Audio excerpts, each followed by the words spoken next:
መጽሐፍ 3 ከሩገሩ ብረንት ሊሚትድ ከ1914 እስከ 1945 ኬትና ዴቪድ ጃሚ በሕይወት በነበረበት ወቅት ጊዜውን ለማሳለፍ ከብራንዲ ብርጭቆ ጋር ይቀመጥበት በነበረው መጽሐፍት ቤት ውስጥ ነበሩ።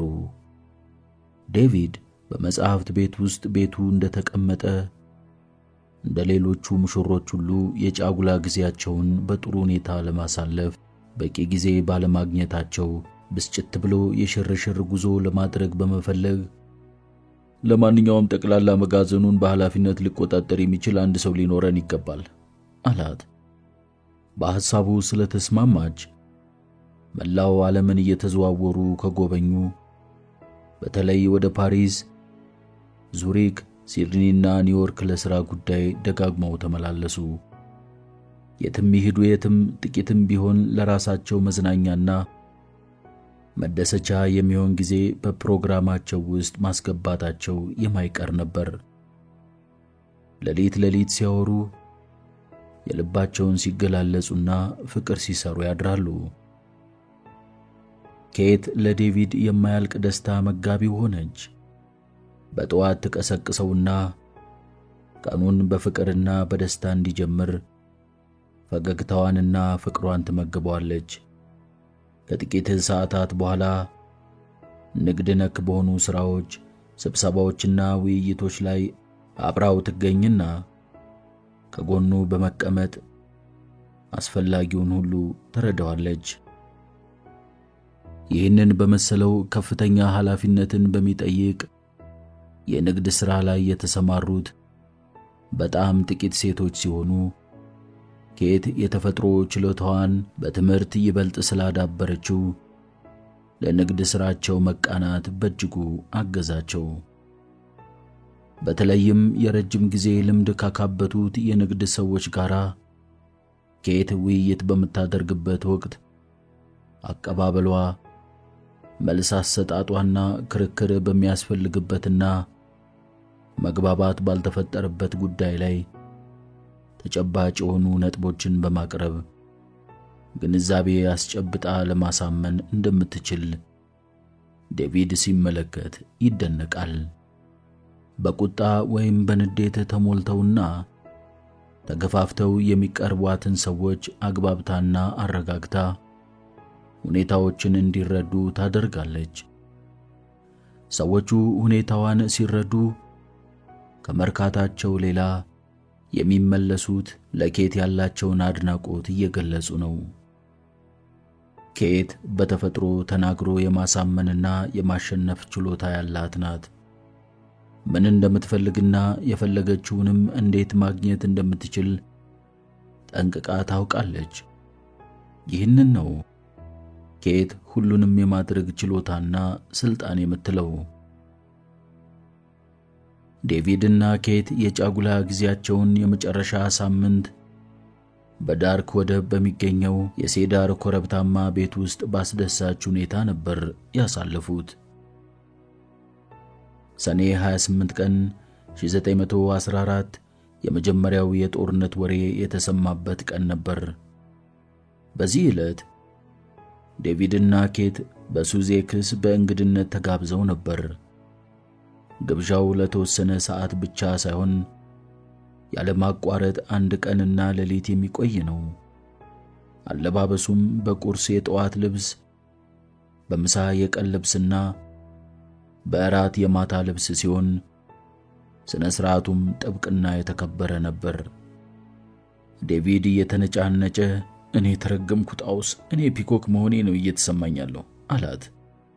እርሷም አስቀያሚ ሳትሆን በጣም ደስ የምትልና መልከ መልካም የሆንክ ጣውስ ነህ እሺ የኔ ፍቅር በማለት ውበቱንና ጥሩነቱን ልታረጋግጥለት ሞከረች። ቤት ስንደርስ ራቁትህን እንደፈለክ ትሆናለህ ስትለው እቅፍ አደረጋትና እስከዚያ መታገስ አልችልም እኔ ሲል መለሰላት። በግብዣው ቦታ ራት በመብላት ላይ ያሉ የኦስትሪያ ሃንጋሪያን ዙፋን ወራሽ የነበረው ፍራንሲስ ፈርዲናንድና ባለቤቱ ሶፊ በነፍሰ ገዳዮች ተገደሉ የሚል ወሬ ይወራ ጀመር። እነ ዴቪድን የጋበዛቸው ሎርድ ማኔ ጭካኔ የተሞላበት ተግባር ነው፣ ሴትን በጥይት ተኩሶ መግደል ምንድነው እሱ? ያም ሆነ ይህ በትንሽ ባልካን አገር ላይ ማንም ጦርነት አይከፍትም የሚልን አስተያየት ሰነዘረ። ውይይቱ እዚህም እዚያም ቀጠለ። ግብዣውን ፈጽመው ወደ መኝታቸው ከሄዱ በኋላ ባልጋቸው ላይ እንደተኙ ኬት ጦርነት ይነሳል ብለህ ትገምታለህ ዴቪድ ስትል ጠየቀችው። አንድ ትንሽ ቀንደኛ መስፍን ተገደለ ተብሎ ጦርነት ሊነሳ አይችልም በማለት መለሰላት። የዴቪድ ግምት ትክክል እንዳልሆነ ወዲያውኑ ተረጋገጠ። ኦስትሪያ ሃንጋሪ ጎረቤታቸውን ሰርቢያን እቅዱን ያወጣችው አድማውንና ሴራውን በማቀነባበር ግድያው እንዲፈጸም ያነሳሳችው እርሷ ነች በሚል ግምትና ጥርጣሬ በሰርቢያ ላይ ጦርነት አወጁ። በፈርዲናንድ ግድያ የተነሳ በጥቅምት ወር በመላው ዓለም ከሚገኙ ኃያላን መንግስታት አብዛኞቹ በጦርነቱ ላይ ተሳታፊ ሆኑ። ይህ ውጊያ ከአሁን በፊት ከተደረጉት ጦርነቶች ሁሉ አዲስና በጣም የተለየ ነበር። ዘመናዊ የጦር ተሽከርካሪዎች፣ የጦር አውሮፕላኖች፣ የጦር መርከቦችና ባህር ጠለቅ የጦር ጀልባዎች ለመጀመሪያ ጊዜ በጥቅም ላይ ዋሉ። ጀርመን ጦርነት ያወጀችበት ቀን ይሄ ለኛ እጅግ በጣም ጥሩ አጋጣሚና ታላቅ ዕድል ነው አለችው ኬት። ዴቪድ በቁጣ ግንባሩን ከቋጠረ በኋላ ምን አልሽ ሲል በመገረም ጠየቃት። በአሁኑ ጊዜ መንግስታት ጠመንጃ፣ ጥይትና ልዩ ልዩ የጦር መሳሪያዎች በመፈለግ ላይ ሲሆኑ በተጨማሪም ስትለው አቋረጣትና አሁን የዘረዘርሻቸውን የሚያገኙት እኮ ከኛ አይደለም፣ ከኛም መሆን የለበትም። እኛ በቂ የንግድ ሥራ አለን። ከእያንዳንዱ ሰው ደም ትርፍ ማግኘት የለብንም አላት። አንተ አስተሳሰብህን በትንሹም ቢሆን መለወጥ የለብህምን? አንድ ሰው ወይንም ድርጅት ለጦርነቱ የሚያገለግሉ መሳሪያዎችን አምርቶ ማቅረብ ይኖርበታል አለችው። በነገሩ ካለመግባባታቸው የተነሳ ከተጋቡ ለመጀመሪያ ጊዜ ተለያይተው ተኙ። ኬት ዴቪድን በዚህ ነገር ላይ እንዴት ደካማ አስተሳሰብ ያለው ሞኝ ሰው ሊሆን ቻለ በማለት ስታስብ፣ ዴቪድም በበኩሉ ኬት እንዴት ጨካኝና አረመኔ ሰው ሆነች፣ ንግድና ጥቅሙ አእምሮዋን ጋርዷታል፣ እንዳትዝናና እንዳታስብ አድርጓታል ሲል አሰበ። ተከታታዮቹ ቀናት ለዴቪድና ለኬት አሰቃቂና መራራ በመሆናቸው በሁለቱም ላይ ብስጭትን አስከተሉባቸው። ዴቪድ በሁለቱ መካከል የተፈጠረውን መቃቃር ለማስወገድ ፈለገ።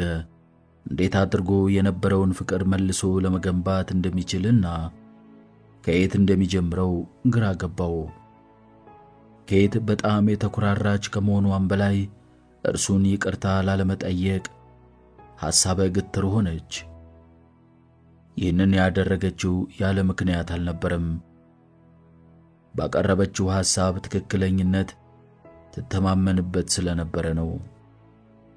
በወቅቱ የአሜሪካ ፕሬዝዳንት የነበሩት ወድሮ ዊልሰን ሀገራቸውን በጦርነት ውስጥ ላለማስገባት ቃል ቢገቡም የጀርመን ባህር ሰርጓጅ መርከቦች የጦር መሳሪያ ያልያዙ ሰላማዊ መንገደኞችን ጭነው የሚጓዙ መርከቦችን ማስጠም በመጀመራቸው የግፍ ሥራ ታሪካቸው በየቦታው ይነገር ጀመር። በዚህ የተነሳ አሜሪካ ተባባሪዎቿን እንድትረዳ ግፊት ይደረግ ጀመር። በዚያን ጊዜ የነበረው መፈክር ለዲሞክራሲ ዓለምን ሰላም እናድርግ የሚል ነበር። ከአሜሪካ አውሮፕላን አብራሪዎች ጋር በመተባበር ላፊዮት ኢስካድሬል በመባል የሚታወቅ የአየር ኃይል ፓይለቶች ማሰልጠኛ በፈረንሳይ ስለተቋቋመ ዴቪድ ወደ ኬት በመሄድ በዚህ ማሰልጠኛ ትምህርት ቤት ውስጥ ተመልብዬ በመግባት መሰልጠን አለብኝ አላት። ኬት ይህንን ስትሰማ ከመደንገጧ የተነሳ በጣም ተረበሸችና አይሆንም፣ ጦርነቱ አንተን አይመለከትም፣ ያንተ እኮ አይደለም አለችው። ይመለከተኛል እንጂ ወደፊት የኔ ጦርነት መሆኑ የማይቀር ነው። አሜሪካ ከጦርነት ውጪ ልትሆን አትችልም። እኔ አሜሪካዊ ነኝ። ሀገሬን አሁን መርዳት እፈልጋለሁ አላት። እድሜ እኮ 46 ዓመት ነው። በዚህ እድሜም ቢሆን አውሮፕላን ማብረር እችላለሁ ኬት። እነርሱ ደግሞ ማግኘት የሚችሉትን ሁሉንም እርዳታ ይፈልጋሉ አላት። ባለው አቅም ጥቂትም ቢሆን ሊያግዝ እንደሚችል ግልጽ ለማድረግ በመሞከር ውሳኔውንና ሐሳቡን እንዲለውጥ ወይንም በሐሳቡ እንዳይገፋበት ለማድረግ የምትችልበት ዘዴን አጣች። በመካከላቸው ተፈጥሮ የነበረውን አለመግባባት አስወግደው የቀራቸውን ጥቂት ቀናት አንድ ላይ በመሆን በሰላም አሳለፉ። ከሁሉም በላይ እነርሱን ያሳሰባቸው ፍቅራቸውን ሳይጨርሱ የመለያየታቸው ጉዳይ ነበር። ዴቪድ ወደ ፈረንሳይ ነገ ሊሄድ በዋዜማው ማታ ላይ አንቺና ብራድ ሮጀርስ እኔ የመራው እንደነበረው የኩባንያውን ሥራ በሚገባ እንደምትመሩ ታምናለሁ። ምናልባትም ከኔ በተሻለ ሁኔታ ትመሩታላችሁ አላት። አንድ ነገር ባንተ ላይ ቢደርስስ ልሸከመውና ልቋቋመው አልችልም አለችው። ወደ ሰውነቱ አስጠግቶ አቅፎ በመያዝም በእኔ ላይ አንዳችም ነገር አይደርስብኝም ኬት፣ ምንም ጉዳት አይደርስብኝም። ሁሉንም አይነት ሜዳሊያዎች ተሸልሜ ወደ አንቺ መለስልሻለሁ ኬት አላት። በማግስቱ ጠዋት ተነስቶ ሄደ።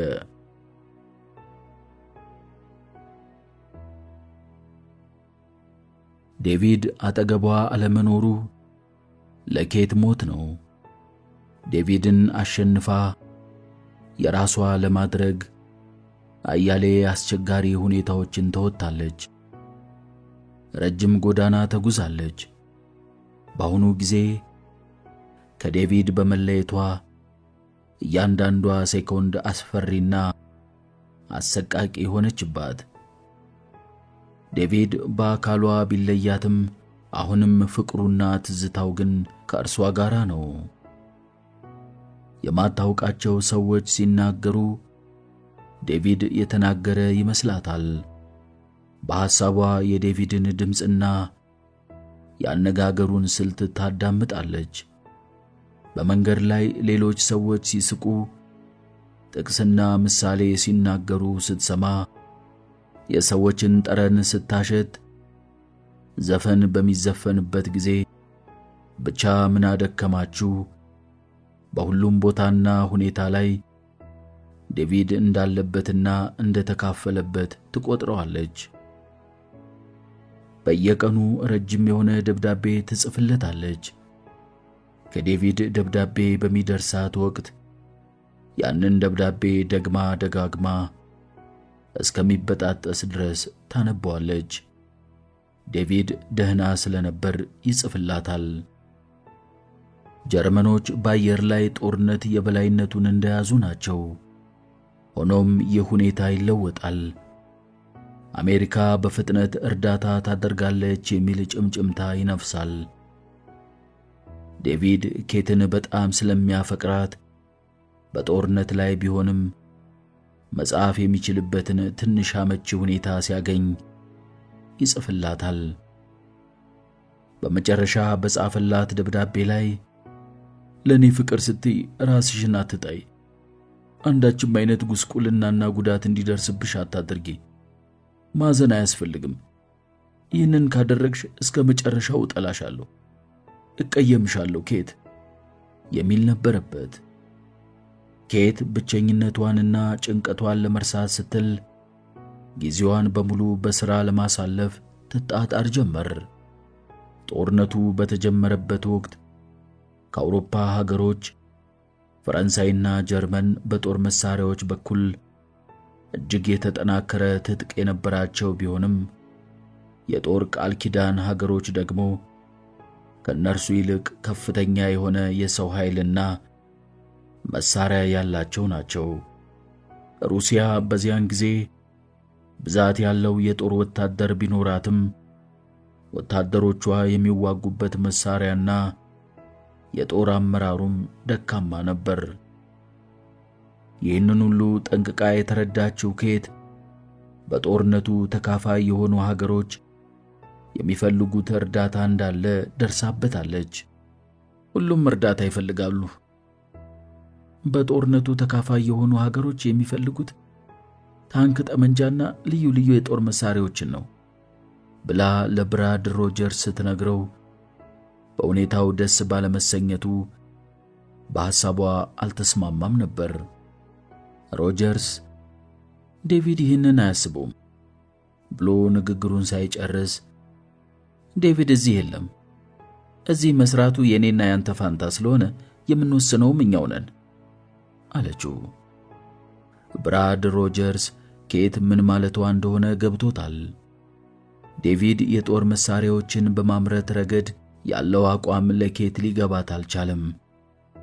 የጦር ቃል ኪዳን ሀገሮች ጠመንጃዎችን ማግኘት አጥብቀው ይሻሉ። ኬት ደግሞ ለጦር ቃል ኪዳን ሀገሮች ጠመንጃዎችን አምርቶ የሚያስታጥቅ የእርሷ የአርበኝነት ተግባር እንደሆነ ተሰምቷታል። ይህንን በሚመለከት ኅብረትን መስርተው በጋራ በጦርነቱ በመሳተፍ ላይ ከሚገኙት ከ6 ወዳጅ ሀገሮች ከፍተኛ ባለሥልጣኖች ጋር ተነጋግራ ስምምነት ላይ ደረሰች። በስምምነቱ መሠረት የክሩገር ብረንት ሊሚትድ በአንድ ዓመት ውስጥ ጠመንጃዎችን፣ ታንኮችን፣ ቦምቦችንና ልዩ ልዩ የጦር መሳሪያዎችን በብዛት አምርቶ በገበያው ላይ አዋለ። ከዚህ በተጨማሪ የመጓጓዣ ባቡሮችንና የወታደር የደንብ ልብሶችን ያቀርቡ ጀመር። በዚህ ሥራ የተነሳ የክሩገር ብረንት ሊሚትድ በመላው ዓለም በፍጥነት በማደግ ላይ ከሚገኙት ታላላቅ ኩባንያዎች አንዱ ለመሆን ቻለ። ኬት በቅርቡ ከተገኙት ገቢዎች መካከል የአንዱን ዝርዝር ድምር ካስተዋለች በኋላ ብራድ ሮጀርስን ይህንን አይተዋል? ዴቪድ መሳሳቱን አምኖ መቀበል አለበት አለችው። ደቡብ አፍሪካ በአሁኑ ወቅት በግርግር ተወጥራለች። የጥቂት ነጮች ወገኖች የሆኑ የአገሪቱ ፓርቲ መሪዎች የጦር ቃል ኪዳን ሀገሮችን እንደሚደግፉ ቃል ገብተዋል። የጦር ቃል ኪዳን ሀገሮች ደቡብ አፍሪካን ከጀርመን ወራሪ ጦር ለመከላከል ኃላፊነቱን የወሰዱ ቢሆንም ብዙሃኑ ደቡብ አፍሪካውያን ግን አገራቸው የእንግሊዝን መንግሥት ለመደገፍ ቃል መግባቷን ተቃውመዋል። እንግሊዝ በአገራቸውና በወገናቸው ላይ የፈጸመችውን ግፍና ያደረሰችውን በደል በቀላሉ አይረሱትም። በአውሮፓ በሚደረገው ጦርነት የጦር ቃል ኪዳን ሀገሮች አልቀናቸውም። በምዕራብ የጦር ግንባር ጦርነቱ ሊቆም ተቃርቧል። ሁለቱም ተፋላሚ ወገኖች ፈረንሳይንና ቤልጂየም ግን ያለማቋረጥ የመከላከያ ጉድባ ቆፍረዋል። ወታደሮቹ የመደበቂያ ቦይ ቢሰሩም እየተሰቃዩ ነው። ዝናብ በመጣሉ የተነሳ ጉድባዎቹ በውሃና በጭቃ ተሞልተዋል። የአይጦች መንጋና ልዩ ልዩ ተባዮች የመከላከያ ጉድባውን ወረሩት። ኬት በዚህ ረገድ እፎይ ብላለች። ምክንያቱም ዴቪድ ጦርነቱን የሚዋጋው ወይንም በጦርነቱ የሚካፈለው በአየር ላይ ስለሆነ ይህ አይነቱ ችግር አያጋጥመውም። ፕሬዝዳንት ዊልሰን ሚያዝያ 6 ቀን 1917 ጦርነትን አወጁ። የዴቪድ ግምት እውነትነቱ እየጎላ መጣ። አሜሪካ ጦሯን ማንቀሳቀስ ጀመረች። በጄኔራል ጆን ጄ አዛዥነት የሚመራው የመጀመሪያው የአሜሪካ ዘማች ጦር ኃይል ሰኔ 26 ቀን 1917 ፈረንሳይ ገባ። ጦሩ በሰፈረበት አካባቢ ላሉ ቦታዎች አዳዲስ መጠሪያ ወይንም እንደ አስፈላጊነቱ ስያሜ ተሰጣቸው። ሴንት ሚሄል፣ ቻታውቴሪ፣ ዘሚዩዝ አርጎኒ፣ በሌውድ ቬርደን ወዘተ። የጦር ቃል ኪዳን ሀገሮች ወታደራዊ ኃይል ማንም ሊቋቋመው የማይችል ኃይል ሆነ። በመሆኑም ኃያልነቱን በተግባር ስለተረጎመው ጦርነቱ ህዳር 11 ቀን 1918 ተፈጸመ። ለዲሞክራሲ ዓለም ሰላም ሆነች። ዴቪድ ወደ መኖሪያ ቤቱ ለመመለስ ጉዞ ጀምሮ ነበርና በኒውዮርክ ከወታደሮች መርከብ በሚወርድበት ወቅት ኬት ጠብቀው ኖሮ እዚያው ተገናኙ። ሁለቱም ደንግጠው በያሉበት በመቆም እርስ በርስ ይተያዩ ጀመር።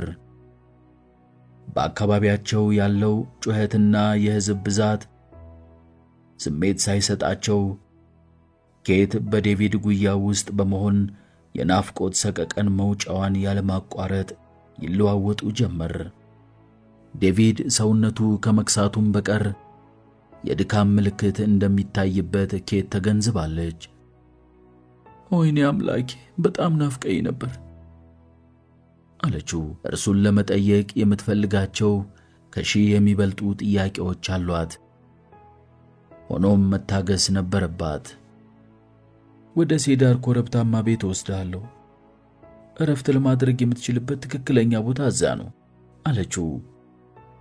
የዴቪድን ከጦርነት ቦታ መመለስ ኬት በጉጉት በምትጠባበቅበት ወቅት እረፍት የሚያደርግበትን ቤት ለማሳመር ብዙ ደክማለች። ይህ ቀረው የማይባል ምርጥ ዕቃ፣ ምንጣፍ፣ ሶፋዎች፣ ወንበሮች፣ ጌጣጌጦች፣ መጋረጃዎችና ሌሎች አስፈላጊ የሆኑ ነገሮችን ሁሉንም በአዳዲስ በመለወጥ ያሟላችው ሲሆን በግቢው ውስጥና በሰገነቱ ላይ ተገቢውን ሁሉ አደራጅታለታለች። ስለ ቤቱ ሁኔታ በደስታ ገለጻ እያደረገችለት አስጎበኘችው። ዴቪድ ግን ልክ እንደ እንግዳ ሰው በዝምታ ተውጦ አንድም ቃል አይተነፍስም ነበር።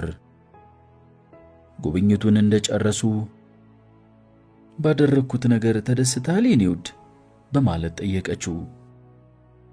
በጣም ጥሩ ነው ኬት ብሎ ከመለሰላት በኋላ አሁን ካንቺ ጋር የምንነጋገረው ስላለኝ ቁጭ በይ አላት።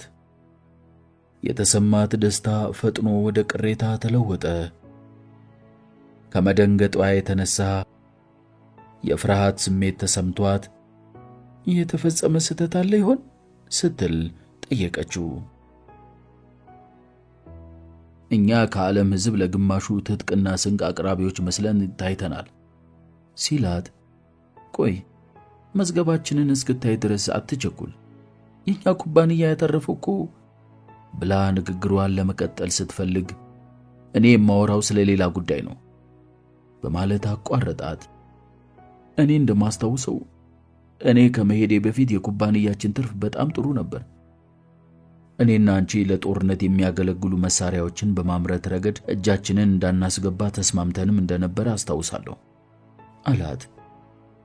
ኬት ይህንን ስትሰማ ብስጭቷ እየጨመረ መጣ። አምርቶ ባለማቅረብ አንተ ብትስማማም እኔ ግን አልተስማማሁም ነበር።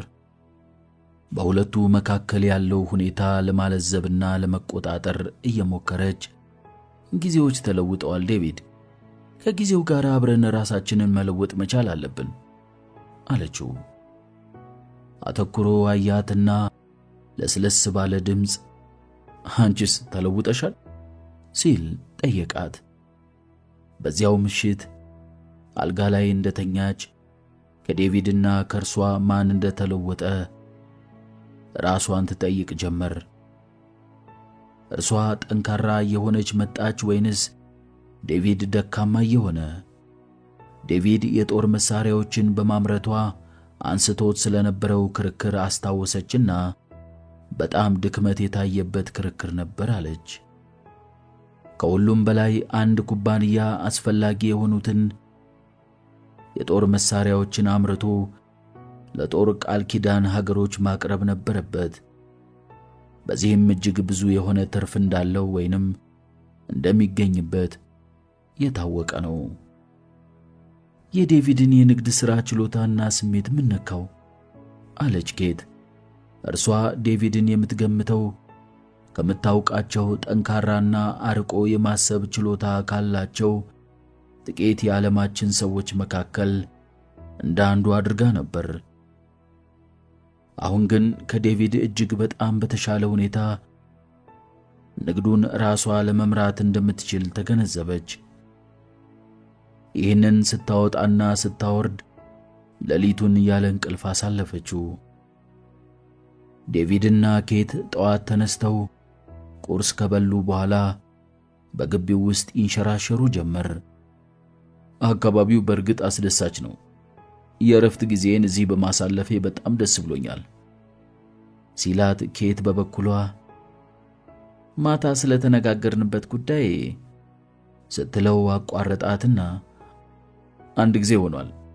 እኔ አጠገብሽ በሌለሁበት ወቅት አንቺ ትክክል ነው ብለሽ ያመንሽበትን ሰርተሻል አላት። አንተ አጠገቤ እያለ ተመሳሳይ ነገር አልፈጽምም ይሆን አለችና በሁኔታው ተደነቀች። ደግነቱ ጮክ ብላ አልተናገረችውም። ለራሷ ነበር ያወራችው። ኬት ለኩባንያው እድገት ጥቅምና የወደፊት ደህንነት ስትል ማድረግ የነበረባትን አድርጋለች። ቢሆንም እንዲህ ስትል ራሷን ጠየቀች። ኩባንያው ለኔ ከትዳሬ ይበልጥብኛል ማለት ነው? ራሷ ላቀረበችው ጥያቄ ለራሷ መልስ መስጠት ፈራች። ከጦርነቱ በኋላ ባሉት ተከታታይ ዓመታት በመላው ዓለም አስደናቂ ለውጥ የታየበት ጊዜ እንደነበረ የቴክኖሎጂው እድገት አስመሰከረ። የክሩገር ብረንት ኩባንያ የተቋቋመው ማዕድናትን በተለይም ዕንቁንና ወርቅን ለመፈለግና ለማምረት ነበር። በኋላ ግን በዚህ ብቻ ሳይወሰን በሌሎች ላይ በማተኮርና የንግድ አቅጣጫውን ወደ ሌሎችም በማዞር በመላው ዓለም ሊታወቅና ቅርንጫፉን ሊያስፋፋ በቃ። በመሆኑም ደቡብ አፍሪካን የዋና ጽሕፈት ቤቱ መቀመጫ አድርጎ መቆየቱ ሊቀጥል አይችልም። ክሩገር ብረንት ኩባንያ በቅርቡ ከፍተኛ ዋጋ ያለውን የማተሚያ ቤት፣ የኢንሹራንስ ኩባንያና ግማሽ ሚሊዮን ኤከር ስፋት ያካለለ ደን ባለቤት ለመሆን በቃ። አንድ ምሽት አልጋ ላይ ተኝተው ሳሉ ኬት ጎንተል በማድረግ ዴቪድን ከእንቅልፉ ቀሰቀሰችውና የምወድህ የኩባንያችን ዋና ጽሕፈት ቤት እናዛውረው የምወድህ የኩባንያችንን ዋና ጽሕፈት ቤት እናዛውረው አለችው። ዴቪድ ካልጋው ተነስቶ እየተንገዳገደ ምን ሲል ጠየቃት። በአሁኑ ጊዜ የዓለምን የንግድ ዋና መናኸሪያ ኒውዮርክ ነው። ዋናው ጽሕፈት ቤታችን መሆን ያለበት እዚህ ነው። ደቡብ አፍሪካ ለሁሉም ነገር በጣም ሩቅ ነው። አሁን ቴሌፎንና ኬብል እንደ ልብ ስላለ እዚህ ሆነን ከየትኛውም የቅርንጫፍ ጽሕፈት ቤታችን ላይ በደቂቃ ውስጥ መገናኘት፣ መመሪያ መስጠትና መቆጣጠር እንችላለን በማለት ስታስረዳው፣ ዴቪድ እንዴት ስለዚህ ነገር ካሁን በፊት አላሰብኩበትም በማለት ራሱን ጠይቆ ካጉተመተመ በኋላ ተመልሶ ተኛ። ኒውዮርክ በጣም አስደሳች የሆነ አዲስ ዓለም ነው። ኬት ካሁን በፊት ኒውዮርክን በጎበኘችበት ወቅት የከተማውን እድገትና ፈጣን እንቅስቃሴ ተገንዝባ ነበር። ነገር ግን በኒውዮርክ ከተማ መኖር በቀለጠ ብረት ውስጥ እንደ መግባት ማለት ነው። መሬት በፍጥነት የምትሽከረከር ትመስላለች። ሁሉም ነገር በኃይለኛ ፍጥነት ይጓዛል። ኬትና ዴቪድ የኩባንያቸውን ዋና ጽሕፈት ቤት የሚያቋቁምበትን ተስማሚ ቦታና አካባቢ ተዘዋውረው መረጡ። የመረጡትም ቦታ በወል መንገድ ሲሆን ወዲያውኑ መሐንዲሶችም ሥራቸውን እንዲጀምሩ ተደረገ። ኬት ሌላ መሐንዲስ መረጠችና በአምስተኛው መንገድ ላይ በ16ኛው ክፍለ ዘመን የተሠራ የፈረንሳይን የቀድሞ ትልቅ ቤት ሞዴል ተመሳሳዩን እንዲነድፍላት አደረገችው። የኒውዮርክ ከተማ ጸጥታ የራቀው ነው አለ ዴቪድ። ከየአቅጣጫው የሚሰማው ጩኸት በእጅጉ አናዶታል። ኒውዮርክ የመላው ዓለም ነጋዴዎች የሚገናኙባት የንግድ መዲና ሆናለች። ይህም በመሆኑ የዓለም የመርከብ ድርጅቶች፣ የኢንሹራንሶች፣ የመገናኛና ትራንስፖርት ዋና ጽሕፈት ቤቶች ተቋቁመዋል። ሌሎችም ለኑሮና ለሥራ አስፈላጊ የሆኑ ነገሮች ሁሉ ስለሚገኙበት ኬት ኒውዮርክን ወደደችው። ሆኖም የዴቪድ አለመደሰት አሳስቧታል። ዴቪድ፣ ኒውዮርክ ለወደፊቱ ጥሩ የመኖሪያ ስፍራ ነው። ብሩህ ተስፋ ያለበት ነው። ከተማው በማደግ ላይ ነው። ስለሆነም እኛም አብረን እናድጋለን አለችው። አምላኬ ሆይ አለና፣ ምን ያህል ሀብት በተጨማሪ ማግኘት ትፈልጊያለሽ ኬት? ሲል በመገረም ጠየቃት። ምንም ሳታስብና ሳታንሰላስል እዚያም እዚህም ያለውን በሙሉ በማለት መለሰችለት። ለምን ይህንን ጥያቄ እንደጠየቃት ሊገባት አልቻለም። የእርሷ ምኞትና ተግባር ሌሎችን በችሎታ በመብለጥ አሸናፊ መሆን ነው። ዴቪድ ለምንድነው ይህንን ማጤን የተሳነው ታዲያ? ዴቪድ በጣም ጥሩ የሆነ የንግድ ሥራ ችሎታ የነበረው ሰው ነው። አሁን ላይ ግን አንድ የጎደለው ነገር ያለ ይመስላል። የቤተሰብ ፍቅር፣ የማሸነፍ፣ ሌሎችን የበታች አድርጎ የማስተዳደርና የማየት እንዲሁም ትልቅና በጣም ጥሩ ሰው መስሎ የመታየት ፍላጎት። አባቷ ይህንን መሰል ጠንካራ መንፈስና አስተሳሰብ ነበረው። እርሷም እንደዚሁ። ኬት ሁኔታው መቼ እንደተፈጸመ በትክክል አታውቀውም። ነገር ግን በሕይወቷ አንድ ጊዜ ኩባንያው የእርሷ አለቃ የሆነበትና እርሷ ባሪያ ወይንም አሽከር የነበረችበት ወቅት ነበር። ባለቤት ሆና ልትጠቀምበት ሲገባ ኩባንያው ይበልጥ የግሉ አድርጎ ሲጠቀምባት ነበር። ለዴቪድ የሚሰማትን ስሜትና ያሰበችውን ሐሳብ ለመግለጽ በምትሞክርበት ወቅት ዴቪድ እያሾፈና እየሳቀ አንቺ በጣም ጠንክረሽ በመስራት ላይ ነሽ በማለት ይመልስላታል። ዴቪድ በአብዛኛው ሁኔታዋ ሁሉ ከአባቷ ጋር ይመሳሰልብኛል እያለ ያስባል። ያልተለመደ ጸባይ አምጥቶ ኬትን ለምን እንደሚረብሻት ግን ራሱም እርግጠኛ አልነበረም። አንድ ሰው ብቻውን እንዴት በኃይል ይሰራል በማለት በራሷ ተግባር ተደነቀች። በሕይወት ውስጥ የተለየ ታላቅ ደስታ የለም። እያንዳንዱ ቀን የራሱ የሆነ አዲስ ችግር ይዞ ይመጣል። እያንዳንዱ ችግር የራሱ የሆነ ተፈታታኝ ባህሪ ያለው ከመሆኑም በቀር መፈታትና መቀለል የሚገባው እንቆቅልሽ ነው። ስለሆነም እያንዳንዱ ችግር መሸነፍ ወይንም ድል መምታት ያለበት አዲስ ጨዋታ ወይንም አዲስ ፍልሚያ ነው። በዚህ በኩል ማለትም ችግርን አሸንፎና መሰናክሎችን በጣጥሶ በማለፍ ረገድ ኬት በእጅጉ የተደነቀች ናት። ኬት በአሁኑ ጊዜ የሰው ልጅ ሊያስበውና ሊገምተው ከሚችለው በላይ በሆነ አንድ ችግር ውስጥ ገብታለች። ይህም ችግር ከገንዘብ፣ ከሥራ ክንውን ችሎታና ከእውቀት ጋር ምንም ግንኙነት ስለሌለው በእነዚህ ሊቃለል አይችልም። ችግሩ የተያያዘው ወይንም ግንኙነት ያለውና ሊቃለልም የሚችለው በኃይልና የበላይነትን በማግኘት ብቻ ነው። በብዙ ሺህ የሚቆጠሩ በምድር ላይ በየቦታው የሚገኙ ሰዎችን ሕይወት ለመቆጣጠር የሚያስችል ሥልጣንና ኃይል፣ ልክ የእሷ ሕይወት በአንድ ወቅት በቁጥጥር ስር ሆኖ እንደነበረው። ይህንን የማድረግ በቂ ሥልጣን ወይንም ኃይል እስካላት ድረስ በአጠገቧ አንድም ሰው እንደማትፈልግ በእርግጥ ከልቧ ትናገራለች። በዚያን ወቅት ከሚታመነው በላይ ያስፈራ የነበረው ሥልጣን ነበርና ኬትን ንጉሶች፣ ንግስቶች፣ ፕሬዝዳንቶችና የሀገር መሪዎች የራት ግብዣ እያዘጋጁ ይጠሯታል። ሁሉም ግብዣ የሚጠሯት የእርሷ ችሮታ፣ ፈቃደኝነትና ትብብርን በመፈለግ ነበር። አዲሱ የክሩገር ብረንት ፋብሪካ በድህነትና በሀብታምነት መካከል ያለውን ልዩነት ሊያሳይ የሚችል ይሆናል። ስልጣን፣ ኃይል። ይህ ኩባንያ አልከሰረም፣ አልፈረሰም፣ በሕይወት አለ።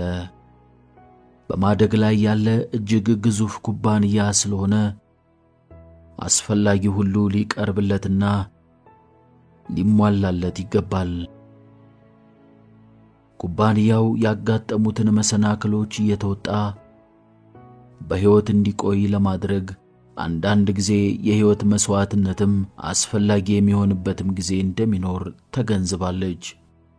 ኬት ይህንን በሚገባ ተረድታለች። ኩባንያው የራሷ ስለሆነ ለራሷ ስትል ብልጥ መሆንንና ማወቅ ይኖርባታል።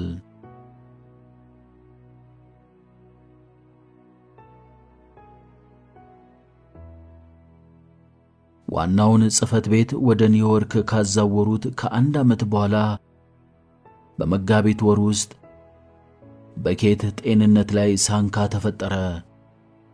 ዴቪድ ሐኪም ዘንድ ሄዳ ምርመራ እንድታደርግ አግባባት። ዶክተሩ ጆን ኸርሌይ ይባላል። ወጣት ከመሆኑም በቀር በአጭር ጊዜ ውስጥ በሙያው ከፍተኛ ዝናን ለማትረፍ በቅቷል። ኬት በመጀመሪያ እርሱ ዘንድ ለመሄድና ለመመርመር ፈቃደኛ አልነበረችም። በኋላ ግን የጤና ጉዳይ ሆነባትና ሄደች። ሃርሌይ ሰውነቱ ቀጭን፣ ሲያዩት ኮስታራ የሚመስል የ26 ዓመት የቦስተን ተወላጅ ነው። ዕድሜው ከኬት በ5 ዓመት ያንሳል። እርሱ ዘንድ ሄደችና አንድ ላስጠነቀቀ የምፈልገው ነገር አለ። ይኸውም ራሴን ላስታምም የምችልበት ጊዜ የለኝም አለችው። እሺ፣ የነገርሽኝን በአእምሮ ይዘዋለሁ ሚስ ብላክዌል። ለማንኛውም አሁን ምርመራውን ላድርግልሽ አላት። ዶክተር ሃርሌይ የተለያዩ ምርመራዎችን ካደረገላት በኋላ እርግጠኛ ነኝ የሚያሰጋ ነገር የለውም። የምርመራውን ውጤት በአንድና በሁለት ቀን ውስጥ አውቀዋለሁና ረቡዕ ዕለት ስልክ ደውይልኝ ብሎ አሰናበታት። በቀጠሮዋ ዕለት በጠዋት ተነስታ ለዶክተር ሃርሌይ ደወለችለት። ለአንቺ የምነግርሽ ጥሩ ወሬ አለኝ ሚስ ብላክዌል፣ ልጅን ልትወልጅ ነው አላት ደስታ በተሞላበት ሁኔታ። ይህንን የሰማችበት ጊዜ በሕይወቷ ውስጥ ተወዳዳሪ የሌለው እጅግ በጣም የተደሰተችበት ወቅት ነበር። ሁኔታውን ለዴቪድ ለመንገር ጥቂት መቆየት ወይንም መታገስ አልቻለችም። ተቻኮለች። ሁኔታውን ለዴቪድ ስትነግረው በእጅጉ ተደሰተ። ካሁን በፊት ዴቪድ እንደ ዛሬው ስሜቱ በደስታ ሲነካ ኬት ፈጽሞ አይታው አታውቅም። በጠንካራ እጆቹ ወደ ላይ አነሳትና የምትወለደው ሴት ልጅ ነች፣ መልኳ ቁርጥ አንቺን የምትመስለው አላትና ወዲያውኑ በሐሳብ ተዋጠ። ኬትም የምትፈልገው ሴት ልጅ መውለድ ነበር። በእርግዝናዋ የተነሳ ይበልጡን ጊዜዋን እቤት ማሳለፍ ጀመረች። ሥራ ቦታ በመዋል ፈንታ እቤቷ በመዋሏ ካሁን በፊት ከነበረው በላይ የቤት እመቤት ሆነች። በበኩሏ ወንድ ልጅ ወልድ ይሆናል እኮ በማለት ካሰበች በኋላ ወደፊት አንድ ቀን የክሩገር ብረንት ኩባንያ ባለቤት ይሆንና ኩባንያውን ይመራዋል አለች። የመውለጃዋ ጊዜ እየተቃረበ ሲሄድ በቢሮ ውስጥ የምትሰራበት ሰዓት እያነሰ ቢመጣም መስራቷን ግን ጨርሶ አላቋረጠችም። ዴቪድ ስራውን ወደ ጎን ተይውና ራስሽን አዝናኝ በማለት መከራት። እርሱ ያልተረዳው ነገር ቢኖር ኬት የምትዝናናው በሌላ ሳይሆን ስራዋን ስታከናውን ብቻ መሆኑን ነው። ሕፃኑ ይወለዳል ተብሎ የሚጠበቅበት ጊዜ በህዳር ወር ውስጥ ነው።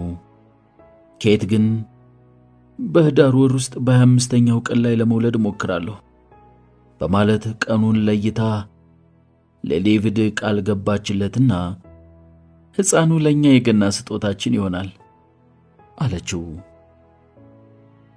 ይሄ ከሆነ መጪው የገና በዓላችን እውነተኛው የገና በዓል ይሆንልናል በማለት አሰበች።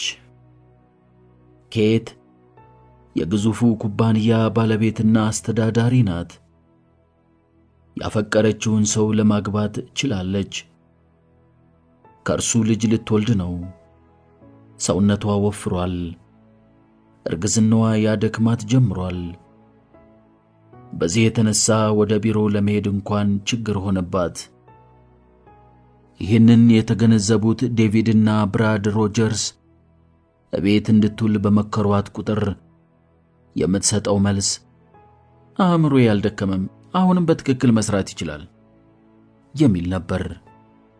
ሕፃኑ ከሚወለድበት ጊዜ ከ2 ወር በፊት ዴቪድ የሥራ ጉብኝት ለማድረግ ወደ ደቡብ አፍሪካ በመሄድ በኔፔል የሚገኘውን የማዕድን ስፍራ ተዘዋውሮ ተመለከተ። ሥራውን አጠናቆ በሚቀጥለው ሳምንት ወደ ኒውዮርክ ለመመለስ በቅድሚያ ፕሮግራም አውጥቶ ነበር። ኬት በጠረጴዛዋ አጠገብ ካለው ወንበር ላይ ቁጭ እንዳለች ነበር ብራድ ሮጀርስ መምጣቱን በቅድሚያ ሳይገልጽ በድንገት እርሷ ወዳለችበት ክፍል የገባው። ሐዘን የተሞላበትንና የተኮሳተረ ሁኔታውን የሚገልጸውን ፊቱን ካየች በኋላ የቫኑኑን የንግድ ሥራ ጨረታ ሳናሸንፍ ቀረን እንዴ በማለት ጠየቀችው። ስለ እርሱ አይደለም እኔ ኬት፣ አሁን አንድ መልእክት ደረሰኝ። አደጋ ደርሷል። በደቡብ አፍሪካ የማዕድን ቦታ ፈንጂ ፈንድቶ አደጋ ደርሶብናል ሲላት በኃይል ደነገጠች። የት ጉዳትና አደጋ ደረሰ? የት ነው ጉዳትና አደጋው የደረሰው? የሞተ ሰው አለ እንዴ? በማለት ተከታታይ የሆነ ድንጋጤና ፍርሃት የተቀላቀለበትን ጥያቄ አቀረበችለት። ብራድም በኃይል ተነፈሰና በአደጋው 6 ሰዎች ሞተዋል፣ ዴቪድም አብሯቸው ነበርና ሞቷል አላት። በዚህ ጊዜ መተንፈስ እስኪያቅታት ድረስ ራሷን ሳተች። የምትይዘውና የምትጨብጠው ጠፋባት። ሁሉም ነገር ጨለማና ጸጥታ የተሞላበት ሆነ። ከ1 ሰዓት በኋላ ሕፃኑ ተወለደ። ሕፃኑ መወለድ ከሚገባው ቀን 2 ወር ቀድሞ ነው የተወለደው። ስሙን አንቶኒ ጄምስ ብላክዌል ብላ ሰየመችው። በአያቱ ስም ማለትም በዴቪድ አባት ስም እንዲጠራ አደረገች። በቅድሚያ የራሴ ልጅ ስለሆንክ ለራሴ ስል እወድሃለሁ፣ በተጨማሪም ለአባት ፍቅር ስል እወድሃለሁ የኔ ልጅ አለችው ሕፃኑን። ከ1 ወር በኋላ በ5ኛው መንገድ ላይ በመሰራት ላይ የነበረው ትልቅ የመኖሪያ ቤት ሥራው ተጠናቆ ለአገልግሎት ዝግጁ ስለሆነ ኬት ሕፃኑንና ሠራተኞቿን በመያዝ አዲሱ ቤቷ ገባች። ቤቱ የኤግዚቢሽን ክፍል፣ መጻሕፍት ቤት፣ የልዩ ልዩ ትንንሽ ጦር መሳሪያዎች ክፍል፣ ዴቪድ በሕይወት በነበረ ጊዜ ያሰባሰባቸው ጠመንጃዎች ማስቀመጫ፣ የመጫወቻ፣ የመዝናኛ፣ የመመገቢያ ሳሎኖችና ብዛት ያላቸው ክፍሎች ያለው ከመሆኑም በቀር ከአውሮፓ በመጡና እዚያው አሜሪካ ውስጥ በተሰሩ ዘመናዊ ዕቃዎች አጊጧል። ምንጣፉ፣ መጋረጃው፣ የግድግዳው፣ የጠረጴዛዎቹ ጌጦች፣ የአልጋዎቹ ወዘተ ይህ ቀረሽ በማይባል ሁኔታ ተሟልቶለታል። በአትክልቱ ውስጥ የተለያዩ ሐውልቶች የተሰሩ ሲሆን ከኬት መኝታ ቤት አጠገብ የሕፃናት ገነት ወይንም መዋያ አለው። ቤቱ ለንጉሶች መኖሪያ የሚገባ ቤተ መንግሥትን ይመስላል። ኬት ይህንን ስታጤን ቤቱ ለንጉሥ የሚገባ ከሆነ የወደፊቱ ንጉሥ በዚህ ግቢ ውስጥ ያድጋል አለች፣ ልጇን በደስታ በማሰብ። በ1928 ቶኒ 4 ዓመት ሲሞላው እናቱ ሕፃናት ማሳደጊያ ትምህርት ቤት አስገባችው። ቶኒ ረጋ ያለ መልከ መልካም ሕፃን ነው። ዓይኑን እንዲሁም አገጩንና የልኸኝነት ጠባዩን የወረሰው ከእናቱ ነው። ትምህርት ቤት እንደገባ በመጀመሪያ የመዝሙር ትምህርትን ተማረ። በ5ኛው ዓመቱ የዳንስ ትምህርትን ተከታተለ። እናትና ልጅ በአንድነት ሆነው ጥሩ የሆነና ደስታ የተሞላበት ጊዜያቸውን በአብዛኛው የሚያሳልፉት በዳርክ ሃርበር በሚገኘው በሴዳር ኮረብታማ ሰፈር ባለው ቤታቸው ውስጥ ነው። ኬት ለሽርሽር የሚያገለግል 80 ጫማ ርዝመት ያለው ባለሞተር ጀልባን ገዛች። ቶኒና ኬት እስከ ማይኔ የባህር ጠረፍ ድረስ በጀልባቸው በመጓዝ የባህር ላይ ሽርሽርን ያደርጋሉ። ቶኒ ከእናቱ ጋር ሽርሽር መሄድ በጣም የሚያስደስተው ቢሆንም ኬት ግን ይበልጥ ደስታ የሚሰጣት ሥራዋን ስትሠራ እንጂ ስትንሸራሸር አልነበረም። ጃሚ ማክ ግሪጎር የመሠረተው ኩባንያ ረቂቅ ምስጢር ያለው ነው። እስካሁን በመንቀሳቀስ ላይ ነው። ትርፍ እንጂ ኪሳራ አይታይበትም። እድገት እንጂ ውድቀት የለውም። መስፋፋትን እንጂ ማነስን ማንም አያስበውም። ኬት ኩባንያውን በጣም ትወደዋለች። ብቻዋን ፍጹም ጥሏት አይሞትም፣ ለዘላለም ይኖራል። እርሷም በእንክብካቤ ጠብቃ ታቆየውና አንድ ቀን ለልጇ ትሰጠዋለች። ኬትን እረፍት ከነሷትና አእምሮዋን ከሚረብሿት ነገሮች አንዱ የትውልድ ሀገሯ ጉዳይ ነው። ስለ ደቡብ አፍሪካ ብዙ ጊዜ ታስባለች፣ በኃይልም ትጨነቃለች።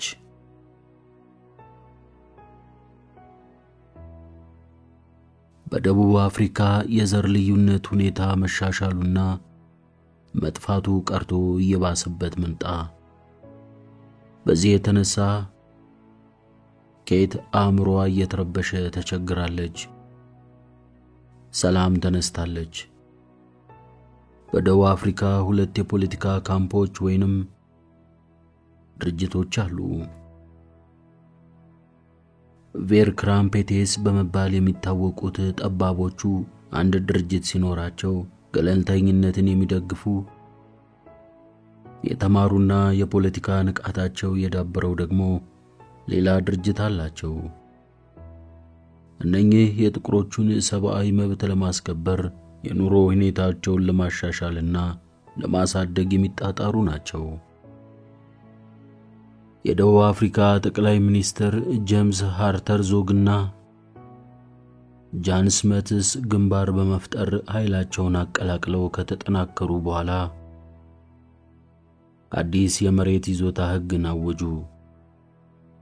ጥቁሮች ከመዝገብ ላይ ስማቸው እንዲፋቅና በገዛ ሀገራቸው የመመረጥም ሆነ የመምረጥ መብትና ድምፅ እንዳይኖራቸው፣ በግልም የመሬት ባለቤት እንዳይሆኑ ሕግና ደንብ ወጣባቸው። በሚሊዮን የሚቆጠሩ የተለያዩ ጎሳዎች አባላት በአዲሱ ሕግና በአዲሱ ደንብ መሠረት ከኑሯቸው ተፈናቀሉ፣ ሕይወታቸው ተፋለሰ። አንድም የማዕድን አይነት የማይገኝባቸው ኢንዱስትሪና ወደብ የሌላቸው ቦታዎች ለክልሶች፣ ለጥቁሮቹና ለህንዶች መኖሪያነት ተከለሉና ሰዎቹ ተገደው ወደዚያ እንዲዛወሩ ተደረገ። ኬት ብዛት ያላቸው ከፍተኛ የደቡብ አፍሪካ መንግሥት ባለሥልጣኖች የሚገኙበት ስብሰባ በደቡብ አፍሪካ እንዲካሄድ ሁኔታውን አመቻቸች። በስብሰባው ላይ ተገኝታም የሕዝብ ኃይልና የነጻነት ጥያቄ ጊዜውን ጠብቆ የሚፈነዳ ቦምብ ነው። እናንተ አሁን 8 ሚሊዮን ሕዝቦችን ባሪያ አድርጋችሁ እንደ ልባችሁ ለመግዛት ጥረት በማድረግ ላይ ናችሁ በማለት ተናገረቻቸው። ባለሥልጣኖቹም ባርነት አይደለም ሚስ ብላክዌል፣ እኛ ይህንን አዲስ እርምጃ የወሰድነው ለእነርሱ ደህንነትና ጠቀሜታነት ስንል ነው ሲሉ መለሱላት። እውነታችሁን ነው? ይህንን አባባላችሁን እንዴት አድርጋችሁ ልታብራሩልኝ ትችላላችሁ እስኪ ስትል ጠየቀቻቸው። እያንዳንዱ ዘር የሚያበረክተው አንድ ነገር አለ። ጥቁሮች ከነጮች ጋር ከተቀላቀሉ እነርሱነታቸውን ሊጠብቁ አይችሉም፣ ግላዊነታቸውን ያጣሉ። እኛ እነርሱንና ዘራቸውን ለመጠበቅ እየሞከርን ነው ሲሏት፣ ይህ ምንም ዋጋ የሌለው ፍሬ ቢስ የሆነ ነገር ነው። ደቡብ አፍሪካ የዘር መድሎ የሰፈነባት የምድር ገሃነም ሆናለች በማለት በንዴት መለሰችላቸው። ይሄ እውነት አይደለም። በሌላ ሀገር ይኖሩ የነበሩ ጥቁሮች ብዙ ሺህ ማይልስ እያቆራረጡ በደቡብ አፍሪካ ለመኖር ይመጣሉ። ወደ ደቡብ አፍሪካ ለመግባት ሲሉ ትክክለኛ ላልሆነ ፓስፖርት እንኳን እስከ 56 ፓውንድ ድረስ ይከፍላሉ። ጥቁሮች በምድር ላይ የተሻለ ኑሮ የሚኖሩበት በደቡብ አፍሪካ እኮ ነው አሏት። ለእነርሱ አዝንላቸዋለሁ በማለት አሁንም በንዴት መለሰችላቸው። እነርሱ ያልሰለጠኑ ኋላ ቀር አስተሳሰብ ያላቸው ሰዎች ናቸው ሚስ ብላክዌል። እኛ ይህንን ያደረግነው ለእነርሱ ለግል ደህንነታቸው ስንል ነው አሏት በድጋሚ። ኬት ተስፋ በመቁረጥ ስብሰባውን ለቃ ወጣች። ስለ ሀገሯ የወደፊት ሁኔታ በጣም ፈራች። ስለ ባንዳ ሁኔታም አሰበች። የደቡብ አፍሪካ ጋዜጠኞች ስለ ባንዳ ብዙ ጊዜ ይጽፋሉ። በሀገሪቱ ታትመው የሚወጡት ጋዜጠኞች ባንዳን በየዓመቱ የሚበቅል ወፍ ዘራሽ ተክል እያሉ ይጠሩታል። ባንዳን በየዓመቱ የሚበቅል ወፍ ዘራሽ ተክል እያሉ ይጠሩታል። የደቡብ አፍሪካ ገዢዎች ባንዳን ምንም እንኳን የሚቃወሙት ቢሆንም ሳይወዱ በግዳቸው ስለ አንዳንድ አስደናቂ ድርጊቶቹ በታሪክ መዝገባቸው ውስጥ ማስፈራቸው ግን አልቀረም። ራሱን የቀን ሰራተኛ፣ ዕቃ ተሸካሚ፣ ሾፌር በማስመሰል የደቡብ አፍሪካ ፖሊሶችን እያታለለ ደጋግሞ አምልጧቸዋል። የደፈጣ ተዋጊ ወታደሮችን አሰልጥኖ በማሰማራቱ በሀገሪቱ ፖሊሶች መዝገብ ውስጥ ቁጥር 1 እጅግ በጣም ተፈላጊ ወንጀለኛ በመባል መዝግበውታል።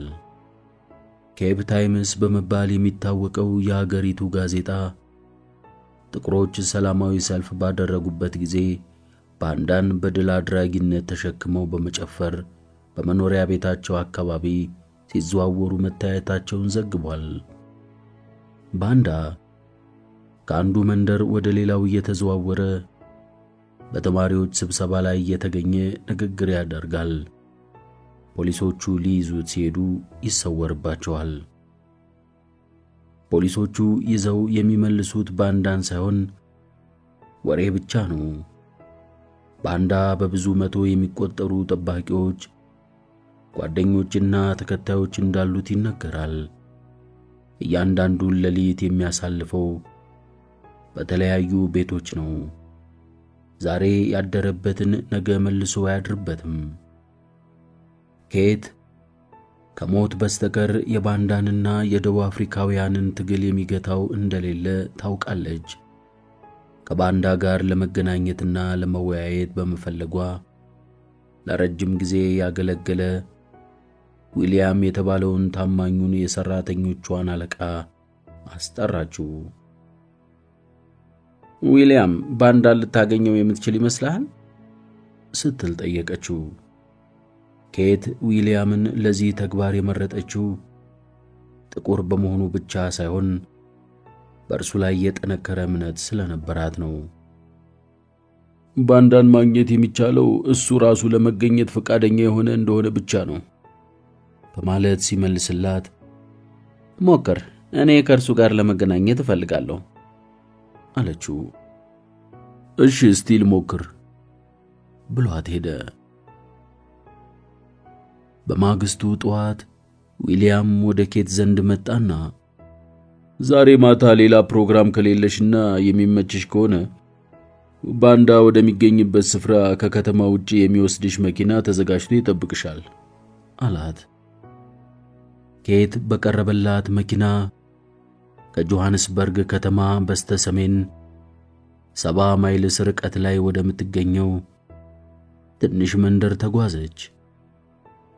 ሾፌሩ ግድግዳና ጣሪያዋ አነስተኛ በሆነች ጎጆ አጠገብ መኪናውን ሲያቆም ወርዳ ወደ ጎጆይቱ ውስጥ ገባች። ባንዳ ከጎጆዋ ውስጥ ቁጭ ብሎ የኬትን መምጣት ይጠባበቅ ነበር። በባንዳ ሰውነት ላይ አንዳችም ለውጥ አይታይም። ልክ ባለፈው ጊዜ እንዳየችው ሆኖ ነው አሁንም ያገኘችው። ባንዳ የ60 ዓመት ሰው ይሆናል በማለት ገመተች።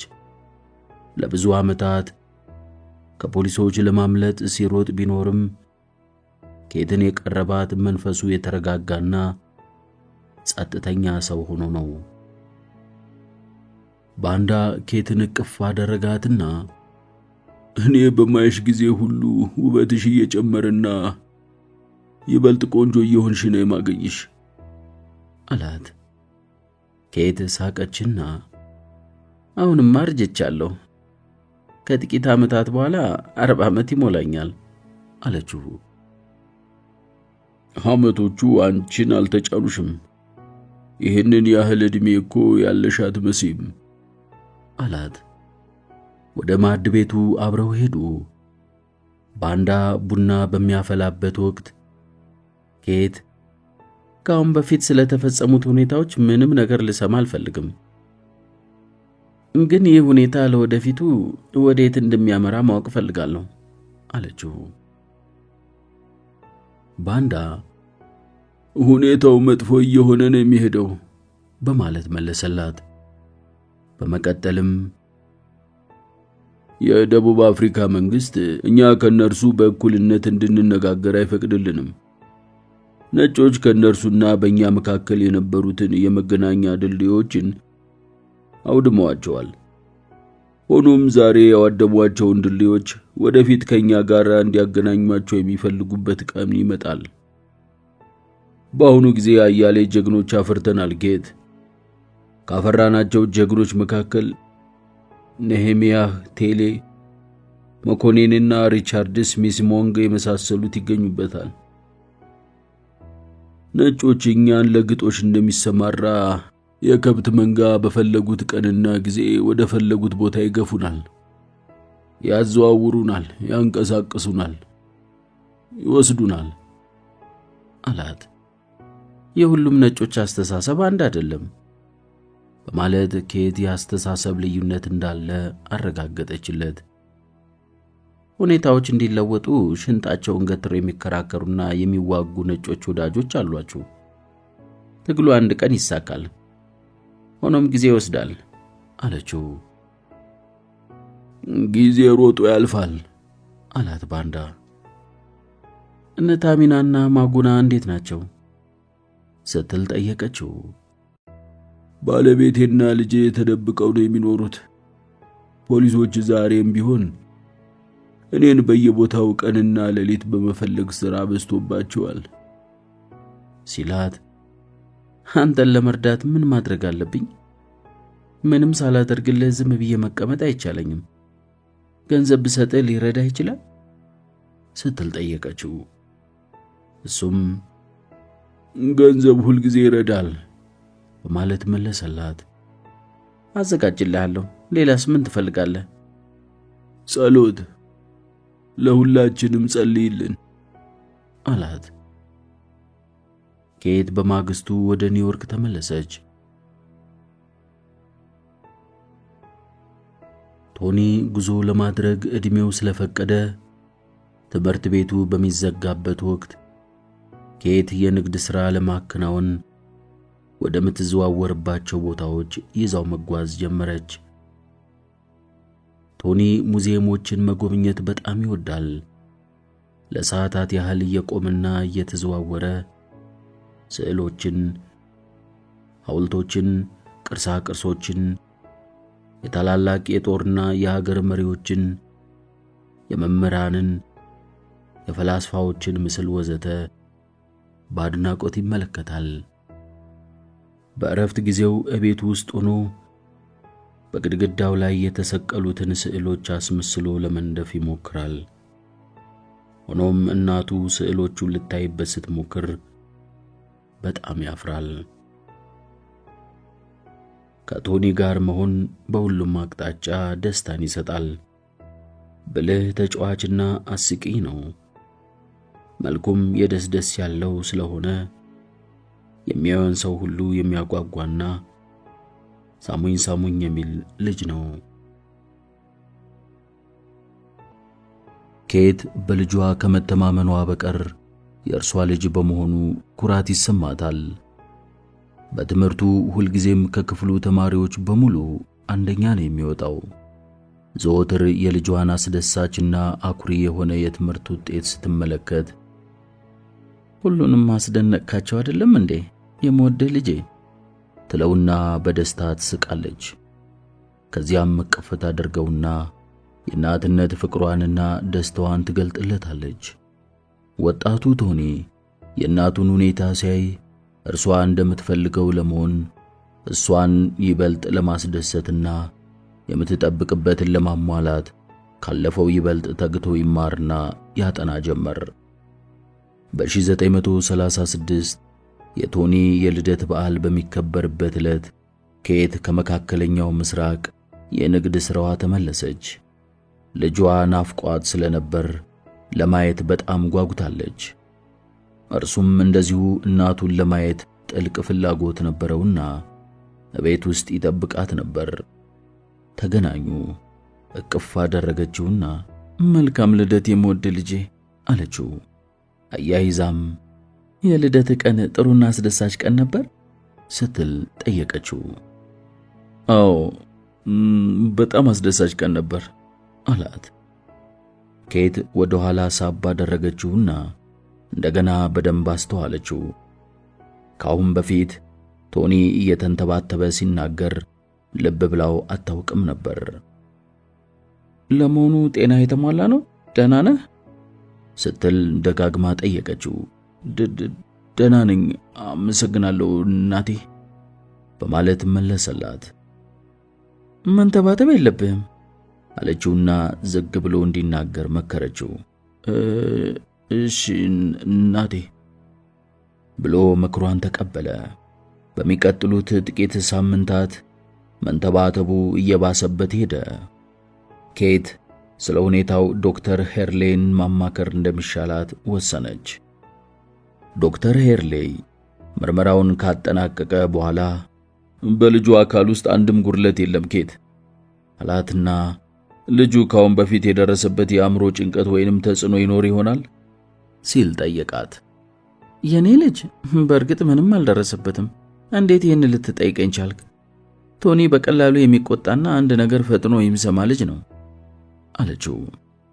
መንተባተብ ብዙ ጊዜ ሊያጋጥም የሚችለው ተስፋ የመቁረጥ ሁኔታ ሲከሰትና በሚሰሩት ነገር ሁሉ ለመርካት ሳይቻል ሲቀር ነው አላት።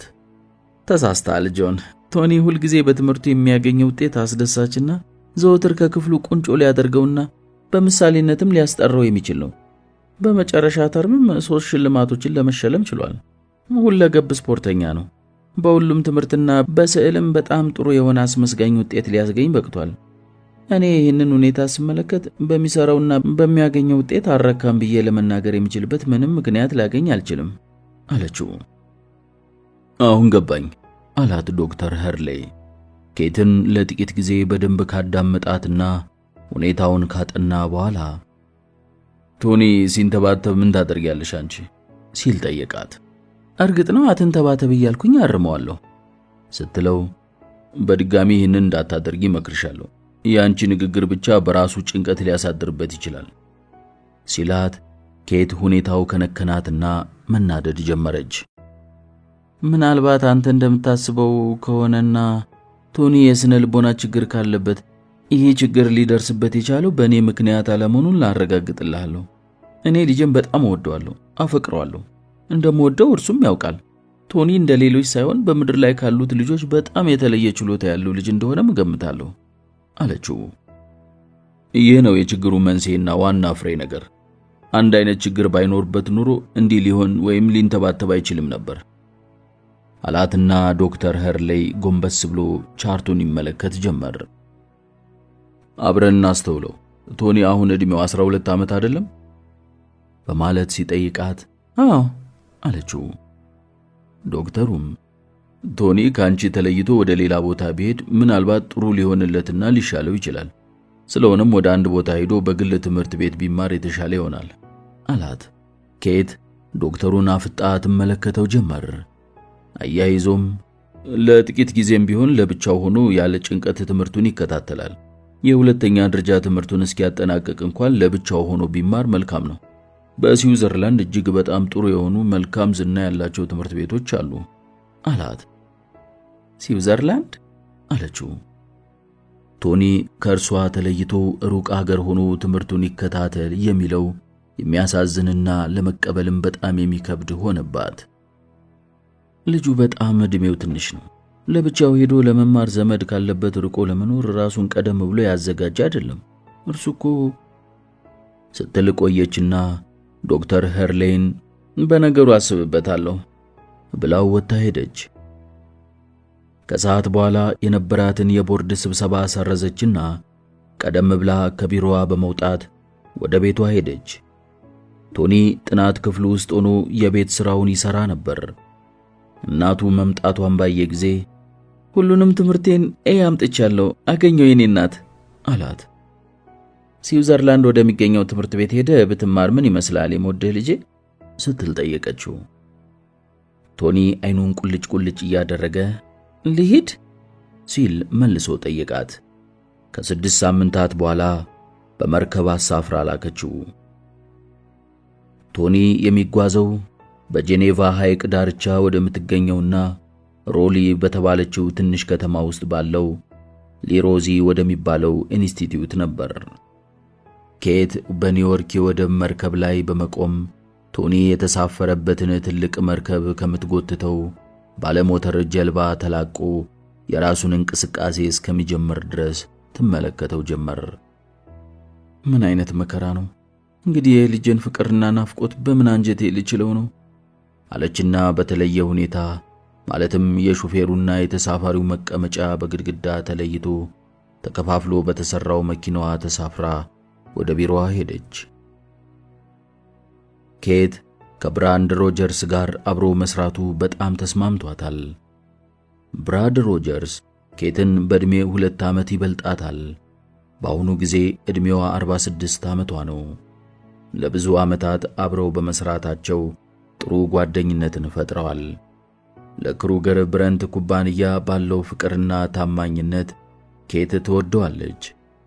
ብራድ ትዳር ያልመሰረተ በመሆኑ ብዛት ያላቸው ሰውን የሚማርኩ ቆንጆና ልዩ ልዩ የሆኑ የሴት ጓደኞች ያሉት ሰው ነው። ብራድ ሮጀርስ በመጠኑም ቢሆን የእርሷ ፍቅር ያደረበት መሆኑን ኬት ቀስ በቀስ አወቀች። ደጋግሞ ግራ የሚያጋቡና ከልብ የሚያሳስቡ የፍቅር ምልክቶችን አሳይቷታል። ኬት ማንም ሰው መዋደዳቸውን ሳያውቀው በሚስጥር እንዲጠብቅና ግንኙነታቸው በሥራ ደረጃ ብቻ እንዲሆን መርጣለች። ይህንን ጥብቅ ዲሲፕሊን የጣሰችው አንድ ጊዜ ብቻ ነው። ብራድ አንዷን ሴት በደንበኝነት በመያዝ አዘውትሮ ይጎበኛታል። ማታ ማታ ከቤቱ ውጪ ያመሻል። ሁኔታዎች ስለሚጫጫኑት ጠዋት በሚደረጉት የሥራ ስብሰባዎች ላይ የሚደርሰው እየዘገየ ከመሆኑም በቀር በጣም ደክሞትና ሐሳቡ ተዛብቶ ነው በስብሰባው ላይ የሚገኘው። ሐሳቡ ሁሉ በስብሰባው ፍሬ ነገር ላይ ሳይሆን በየቦታው እየተበታተነበት ነበር። የብራድ ሮጀርስ ጠባይ መለወጥና እንዲህ መሆኑን ለኩባንያው እድገትና የሥራ አመራር መጥፎ መሆኑ ግልጽ ነው። በዚህ መልኩ 1 ወር ካለፈ በኋላ የብራድ ጠባይ እየተለወጠና አሳፋሪ ምግባሩም እየባሰበት በመሄዱ ኬት አንድ ነገር መደረግ አለበት በማለት ወሰነች። ካሁን በፊት ዴቪድ በሴት ምክንያት ከኩባንያው ለመባረር በጣም ተቃርቦ እንደነበር አስታወሰች። ስለሆነም በብራድ ላይ ተመሳሳይ ሁኔታ እንዲደርስበት አልፈቀደችም። ኬት ካሁን በፊት ብቻዋን ወደ ፓሪስ በመሄድ አስመጪና ላኪ ኩባንያን ለመግዛት ፕሮግራም አውጥታ ነበር። በመጨረሻ ብራድ ወደ ፓሪስ አብሯት እንዲጓዝ ጠየቀችው። ፓሪስ የገቡበትን ቀን በስብሰባ አሳለፉትና ማታ ሲሆን በግራንድ ፎቬር ሆቴል ራት በሉ። ከዚያ በኋላ በጆርጅ 5ኛ ሆቴል ውስጥ በሚገኘው ክፍሏ ተገኝቶ ከአዲሱ ኩባንያ በቀረበው ሪፖርት ላይ ለመነጋገር እንዲችሉ ወደ እርሷ ሆቴል እንዲመጣ ነገረችው። ብራድ ኬት ወዳለችበት ክፍል ሲመጣ በጣም ስስ የሆነና በስፋት እንደ ፒጃማ የተሰፋ ከውስጥ የሰውነቷን ቅርጽ በቀላሉ ማሳየት የሚችል ቀሚስ መሰል ነጠላ ልብስ ለብሳ ጠበቀችው። የቀረበውን የድርድር ሐሳብና የተሻሻለውን ጭምር ይዤው መጥቻለሁ። ታዲያኛ ሲል ብራድ እርሱ ሊቆይ ይችላል አለችው ኬት ለስለስ ባለ አነጋገር። እንደገና ወደ እርሷ እንዲመለከት አነጋገሩ አስገደደው። እኛ ብቻችን እንድንሆን ፈልጌያለሁ ብራድ አለችው። ኬት ሲል ንግግሩን ሳታስጨርሰው ወደ እርሱ ሄዳ ቅፍ አድርጋ ያዘችው።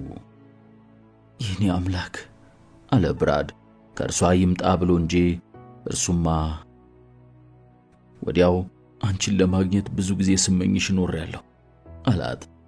እኔም እንዳንተው ስመኝህ ኖሬያለሁ ብራድ አለችው። ተያይዘው አልጋዋ ወዳለበት ክፍል ሄዱ። ኬት የግብረ ሥጋ ግንኙነት የምትወድ ሴት ብትሆንም በሥራ ብዛት ምክንያት ለዚህ ጊዜ አልነበራትም። ካሁን በፊት ብራድን ተፈልገው የነበረው ለሌሎች ጉዳዮች ነበር። በተለይ ወደ ጆሮዋ ጠጋ እያለ ስለ ፍቅር እየነገራት ወዲያውም ፍላጎቷን ሲያረካላት እርሷም ቀስ በቀስ ስሜቷ እየጨመረ ሄዶ ነበርና ፍጥነት በተሞላበትና አመቺ በሆነ ሁኔታ አጸፋውን መለሰች። ይህንን ከፈጸሙ በኋላ ስለመጡበት ጉዳይ በማንሳት ስለ ኩባንያውን እንድንገዛቸው የጠየቁን በጣም በውድ ዋጋና በብዙ ገንዘብ ነው። ዋጋውን አንቀንስም ያሉት እኔ ኩባንያውን እንደምፈልገው ስላወቁ ነው። በቃላቸው ጸንተው ዋጋውን አልቀንስም ካሉ ግን በቀላሉ ሌላ ገዢ ማግኘታቸውን ስላወቁ ነውና የጠየቁትን ከፍዬ መግዛቱ ያዋጣኛል። ይህንን ኩባንያ በደንብ ለማቋቋምና ለማጠናከር ከቅርንጫፎቹ አንዱን እሸጥና ገንዘቡን በዚህ ላይ አውለዋለሁ ስትል ለብራድ አጫወተችው። ኬት ከብራድ ጋር ከዚያን ቀን በኋላ ሌላ የሩካቤ ሥጋ ግንኙነት ሳትፈጽም ቀረች። ግንኙነት እናድርግ ብሎ ሲጠይቃት ለምን አይሆንም እንደምትለው ፍጹም አልገባውም ነበር። በመጨረሻ አንተ እንደምወድህና ካንተ ጋር ግንኙነት ለማድረግ ያለኝ ፍላጎት ከፍተኛ እንደሆነ አልተረዳህልኝም። ጠልቼህ አይደለም። ጥያቄን የማልቀበለው እኔና አንተ አብረን ለመስራት ከማንችልበት ደረጃ ላይ እንደርሳለን በማለት ስለፈራው ነው። ስለሆነም ለጋራ ደህንነታችንና ለስራችን ስንል ሁለታችንም መስዋዕት መክፈል አለብን በማለት እቅጩን ነገረችው። ብራድ ሳይወድ በግዱ ኬት በሰጠችው መመሪያ መሰረት እመቤቱን ከማማገጥ አርፎ መቀመጡ አስፈላጊ መሆኑን ስለተረዳ አመሉን በጉያው ይዞ ሥራውን እየሰራ ይኖር ጀመር። ኩባንያው እየተስፋፋና እድገቱም እየጨመረ ሲሄድ ኬት የበጎ አድራጎት ድርጅት በማቋቋም ለቤተ ክርስቲያኖች፣ ለኮሌጆችና ለትምህርት ቤቶች እርዳታና ድጋፍ መስጠት፣ የታዋቂ ሰዎችን የስዕል ሥራዎች በከፍተኛ ዋጋ በመግዛት መሰብሰብና ማጠራቀምን ቀጠለች። የብላክዌል የስዕል ስብስብ በመላው ዓለም ከሚገኙ ውድ ዋጋ ካላቸው የግል የስዕል ስብስቦች መካከል የመጀመሪያውን ቦታ ለመያዝ በመብቃቱ ስመጥር ሆነ። ስመጥር ሊሆን የቻለው በስብስቦቹ ጥራትና ብዛት የተነሳ ነው። የስዕሉን አዳራሽ እንዲጎበኙ ከሚጋበዙ ታላላቅ የታሪክና የምርምር ሰዎች እንዲሁም ፍቃድ ካገኙ እንግዶች በስተቀር ማንም ሰው እንዲጎበኝ አይፈቀድለትም። ኬት ስለ ስዕል ስብስቦቿ ከጋዜጠኞቹ ጋር ተወያይታ ወይንም ለመገናኛ ብዙሃን ሰዎች መግለጫ ሰጥታ አታውቅም። ከጋዜጠኞቹ ጋር ለመነጋገር ፈጽሞ ፍቃደኛ አይደለችም። በጣም ጥብቅ የሆነ ማንም ሊለውጠውና ሊያሻሽለው የማይችለው የራሷ የሆነ መመሪያ ነው ያላት። የኬትን የስዕል ስብስቦች ማንም ግለሰብ ወይንም ድርጅት ፎቶግራፍ እንዲያነሳ አይፈቀድለትም። የብላክዌል ቤተሰብ ወይንም የግል የሕይወት ታሪክ ወሰን የሌለውና ቢናገሩት ቢተርኩትና ቢጽፉት የማያልቅ ነው። የቤት ሠራተኞችም ሆኑ የኩባንያው ተቀጣሪዎች ስለ ብላክዌል ቤተሰብ ታሪክ መወያየት አይፈቀድላቸውም።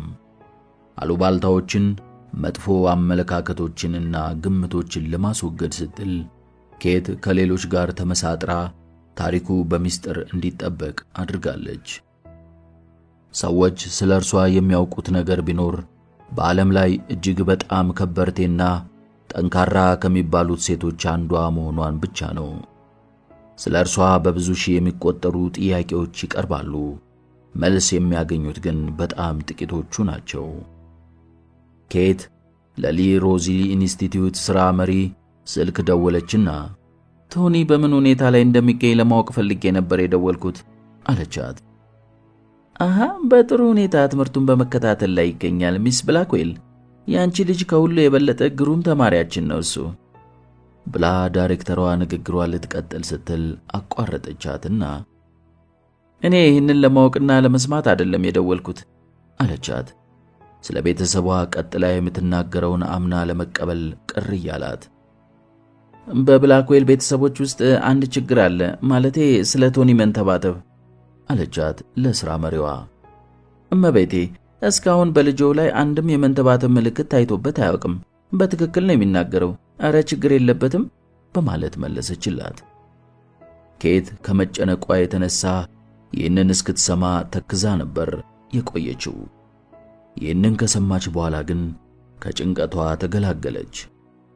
እርሷ ይህንን ቀደም ብላ የሚያልፍና ጊዜያዊ ችግር ነው ብትልም የሥነ ልቦና አዋቂዎች ግን አሳስቧቸው ነበር። ከ4 ሳምንታት በኋላ ቶኒ ወደ ኒውዮርክ በተመለሰበት ቀን ኬት ከልጇ ጋር ለመገናኘት በአውሮፕላን ማረፊያ ቀደም ብላ በመድረስ በናፍቆት ትጠብቀው ነበር። ቶኒ የተሟላ ሰውነት፣ ሸጋ አቋም ያለውና መልከ መልካም ሆኗል። ስታየው ደስታና ኩራት ተሰማት። ሄሎ የኔ ውድ እንደምነህ ስትለው እኔ ደህና ነኝ እናቴ፣ አንቺስ እንደምነሽ በማለት የበኩሉን የናፍቆቱን ሰላምታ ሰነዘረላት። ቶኒ ለትምህርት በሄደበት ወቅት እናቱ ያሰባሰበቻቸውን ስዕሎች በእረፍት ጊዜው በጉጉት ሲያጠናና ሲመረምር ቆየ።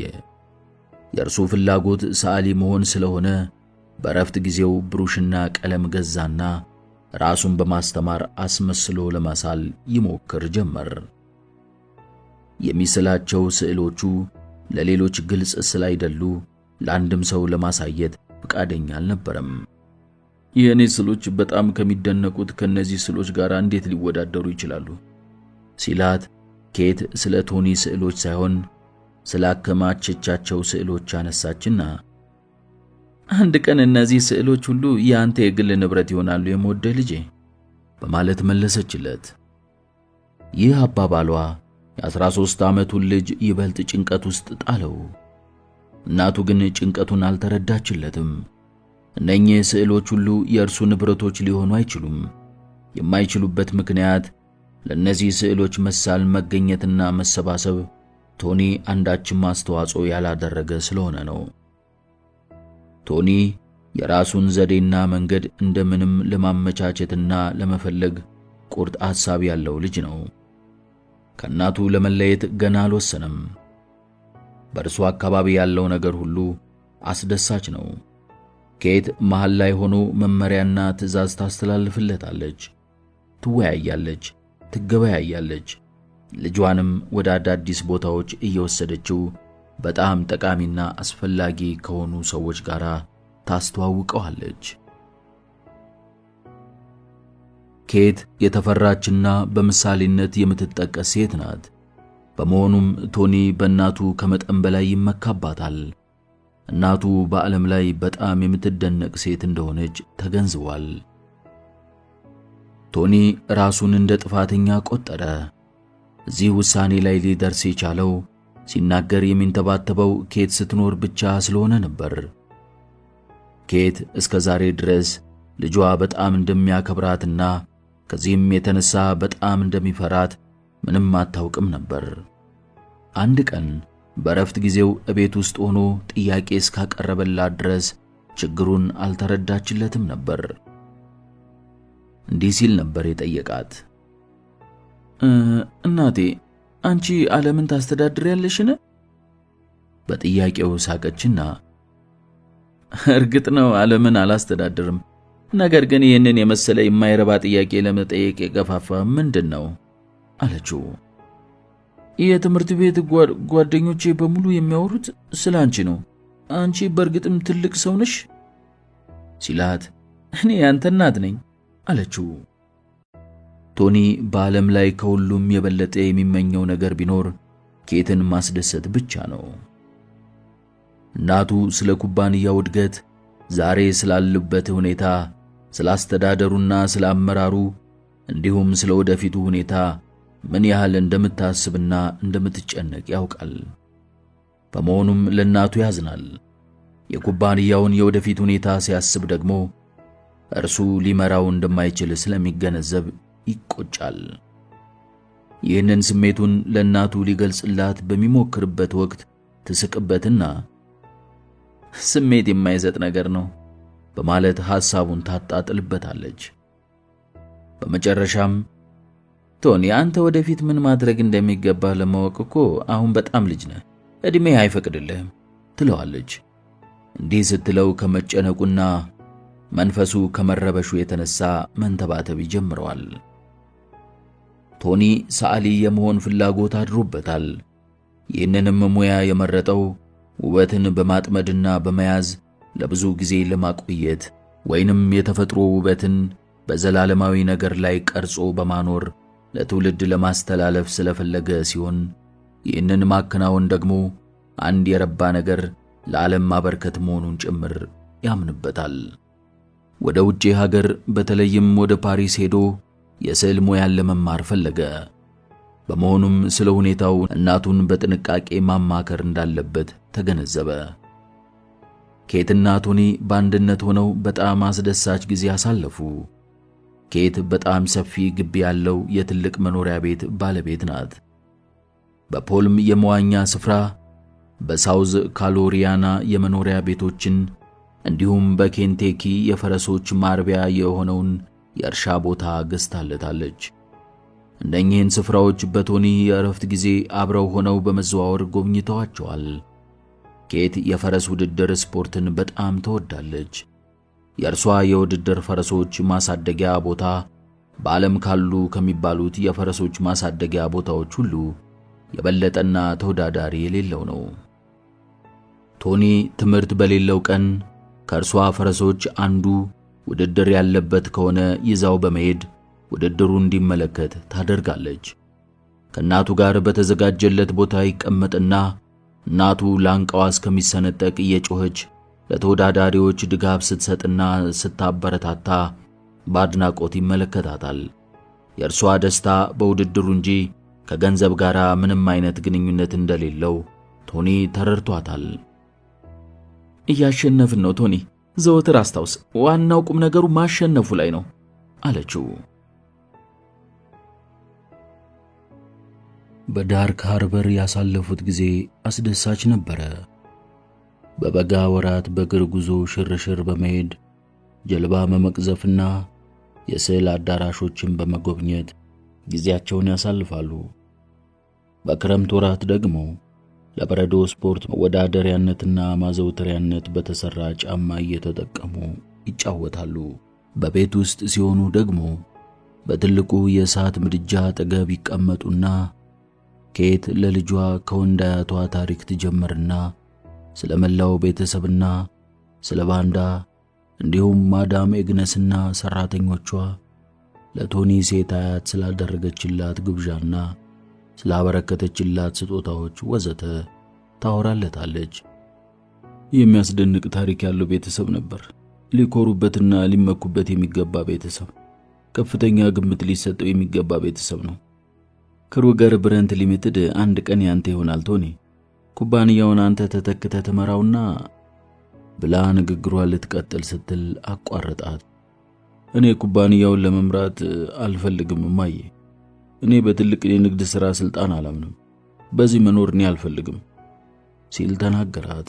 ኬት በንዴት ትጋለች። አንተ የማትረባ ቂላቂል፣ ስለ ትልቅ የንግድ ሥራ ምን የምታውቀው ነገር አለ? እኔ በመላው ዓለም የምዘዋወረው መጥፎ ሥራን፣ ተንኮልንና ኃጢአትን ለማስፋፋት ይመስላል? ሰዎችን ለመጉዳት ወይንስ ክሩገር ብሬንት ኩባንያ ጨካኝ፣ ምሕረት የለሽ ገንዘብ ለማካበት ብቻ የተቋቋመ፣ ለገንዘብ ሲል በመንገዱ ላይ ያገኛቸውን ሁሉ በድጋሚ እንዳያንሰራሩ እያደረገ ለራሱ በመበልጸግ ብቻ የሚጣጣር ኩባንያ ይመስላል? እሺ ደና፣ አንድ ነገር ልንገርህ ልጄ። ክርስቶስ ከሁሉም አብልጦ ከሚወዳቸው ጥሩ ተግባሮች ይሄ ሁለተኛው ነው። እኛ አዳኞች ነን ቶኒ። በብዙ መቶና በብዙ ሺህ የሚቆጠሩ ሰዎችን ሕይወት እናድናለን። ሥራ አጥ በሆነና ችግር በበዛበት አካባቢ ወይንም ሀገር ፋብሪካ በምንከፍትበት ጊዜ በዚያ የሚኖሩ ሰዎች በፋብሪካው ውስጥ ሥራ የማግኘት ዕድላቸው ሰፊ ይሆናል።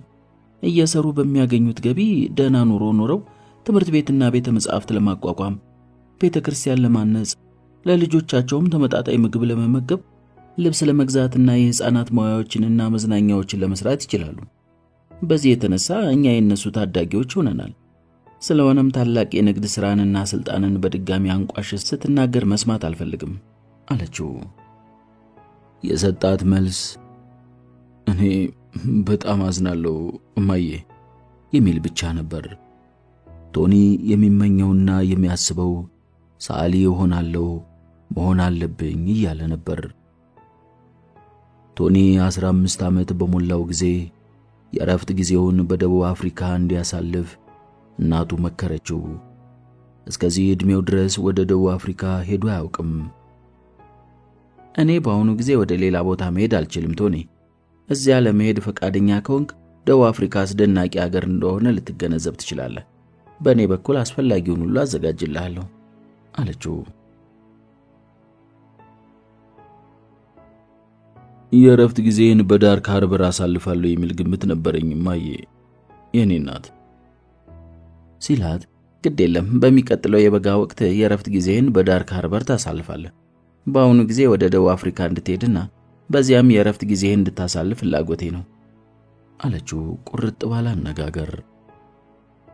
ኬት በደቡብ አፍሪካ የሚገኘውን የክሩገር ብረንት ኩባንያ ሥራ አስኪያጁን አስጠርታው ሁኔታውን አንድ በአንድ አስረዳችውና ስለ ቶኒ የጉዞ ዝርዝር በአንድ ላይ ሆነው ፕሮግራሙን አዘጋጁ።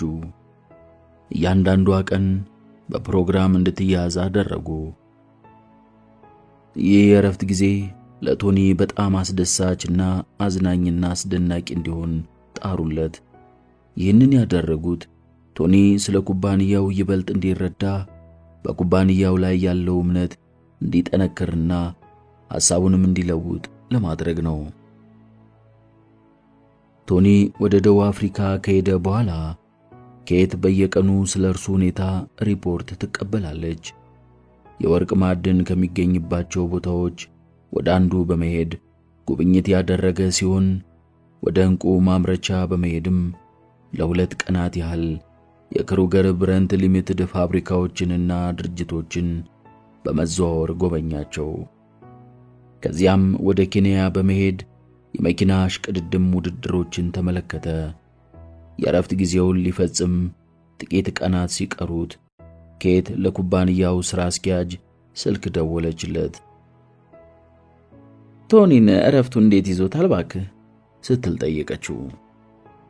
ሆ ቶኒ ባስደሳች ሁኔታ የእረፍት ጊዜውን አሳልፏል ሚስ ብላክዌል። እንዲያውም ዛሬ ጠዋት የእረፍት ጊዜውን ጥቂት ማራዘም ይችል እንደሆነ ጠይቆኝ ነበር በማለት መለሰላት። ኬት ይህንን ስትሰማ ከፍተኛ ደስታ ተሰማትና በጣም ግሩም ነው፣ አመሰግናለሁ አለችው።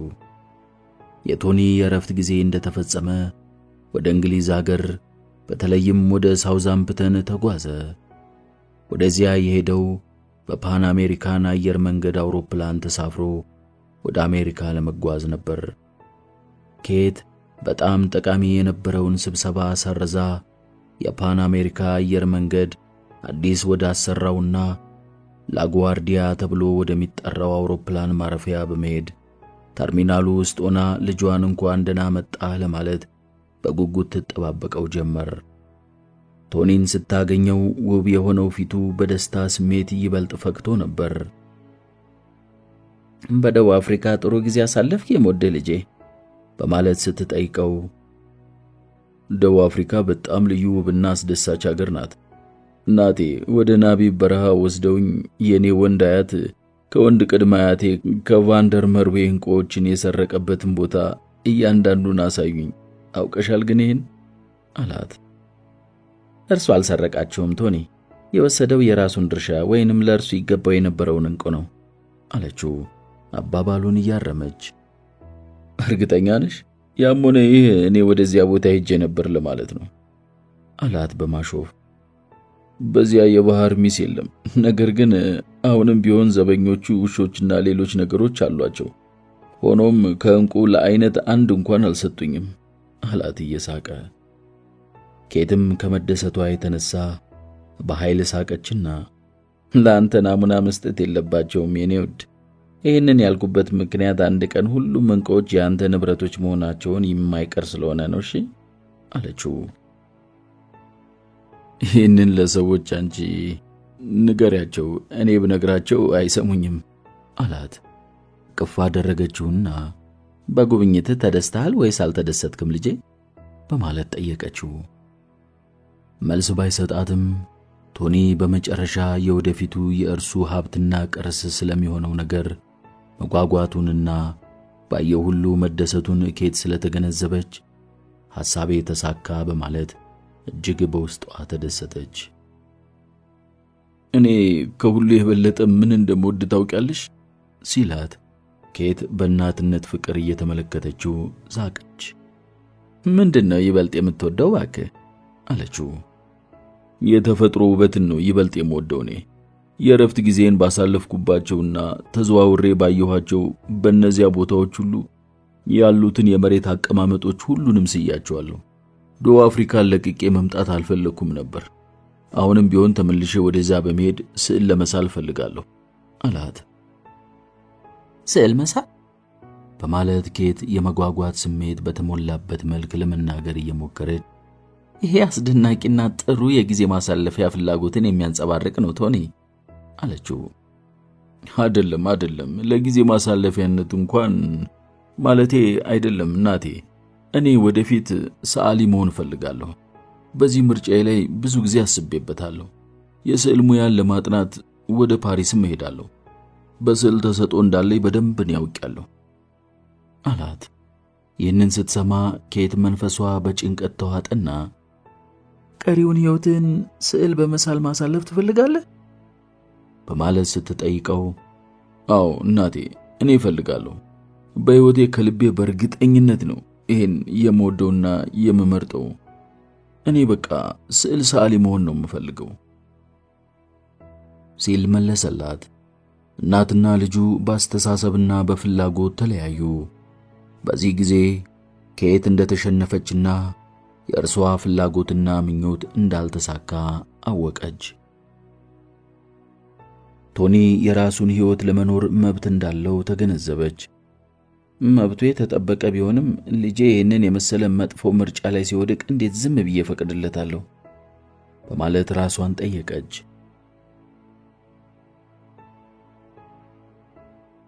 በመስከረም ወር ከእናትና ልጅ ፍላጎትና ውሳኔ ውጪ የሆነ ነገር ተከሰተ።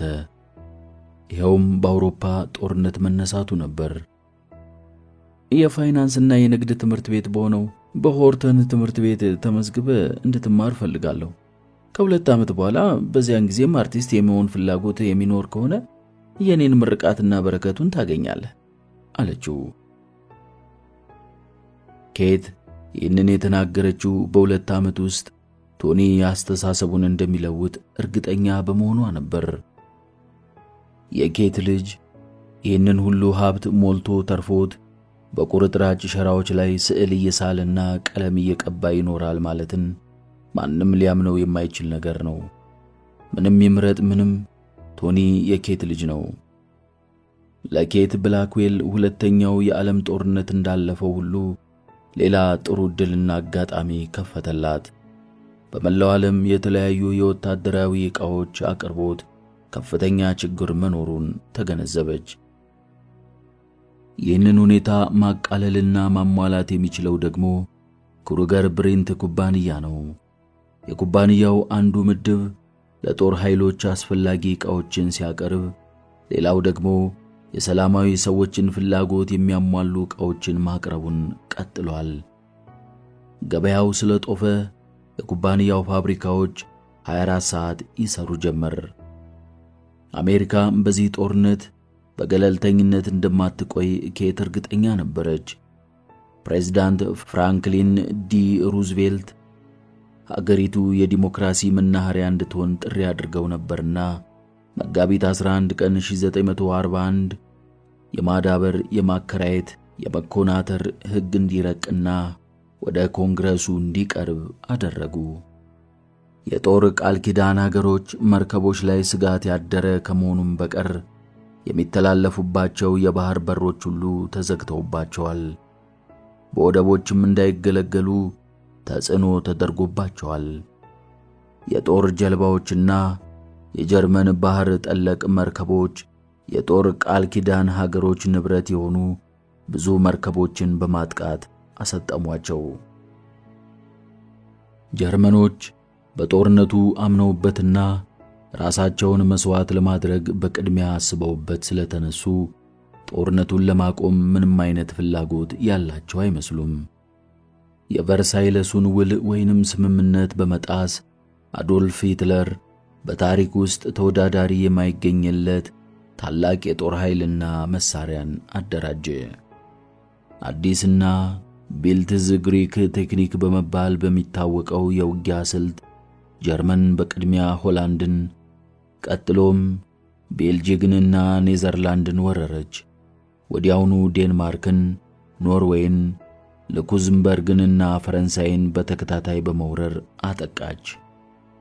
ናዚ በወረሳቸው በክሩገር ብረንት ኩባንያ ፋብሪካዎች ውስጥ ይሰሩ የነበሩ ይሁዳውያን ተይዘው ከታሰሩ በኋላ እስረኞች ወደሚከማቹበት ስፍራ መወሰዳቸውን ኬት ሰማች። 2 ጊዜ ያህል የስልክ ጥሪ ካደረገች በኋላ በተከታዩ ሳምንት ወደ ስዊዘርላንድ ተጓዘች።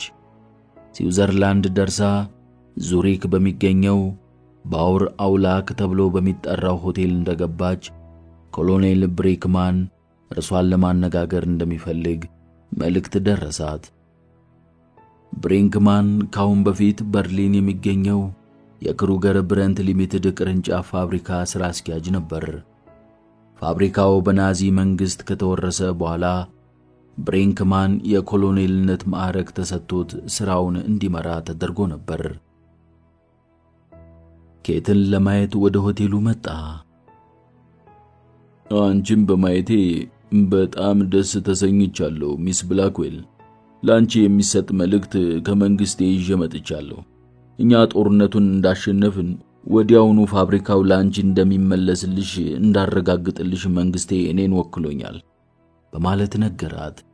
አያይዞም ጋውን በፊት ታይቶ በማይታወቅና ተወዳዳሪ በማይገኝለት ሁኔታ ጀርመን ከመላው ዓለም በኢንዱስትሪ ማንም የማይወዳደራት ኃያል አገር ትሆናለች።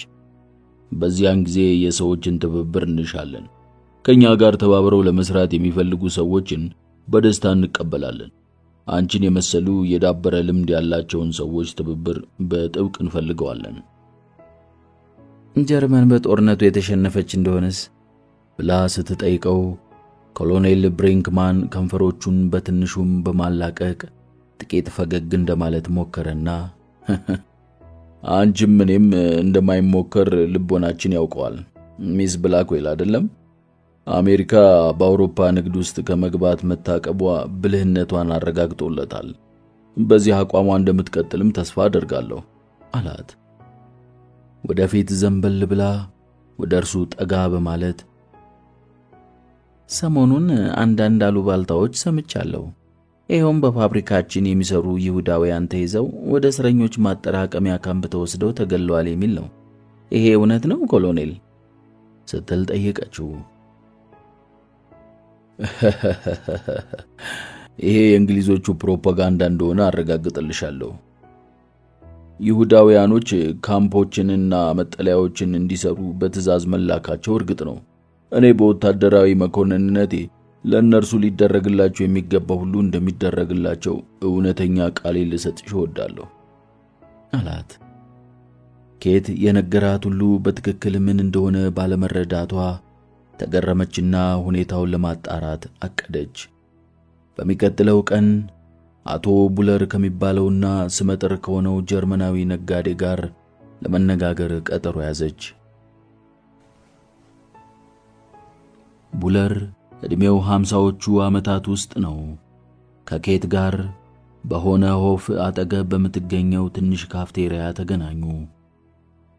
ኸር ቡለር ሰው የሌለበትን አካባቢ ካጣራ በኋላ ማዕዘኑ አጠገብ ካለው ጠረጴዛ በመሄድ ተቀመጡ። ኬት ለስለስ ባለ አነጋገር ይሁዳውያኖቹ ወደ ገለልተኛ ሀገር እንዲሄዱ በሚስጥርና በድብቅ መርዳት መጀመርህን ሰዎች ነገሩኝ።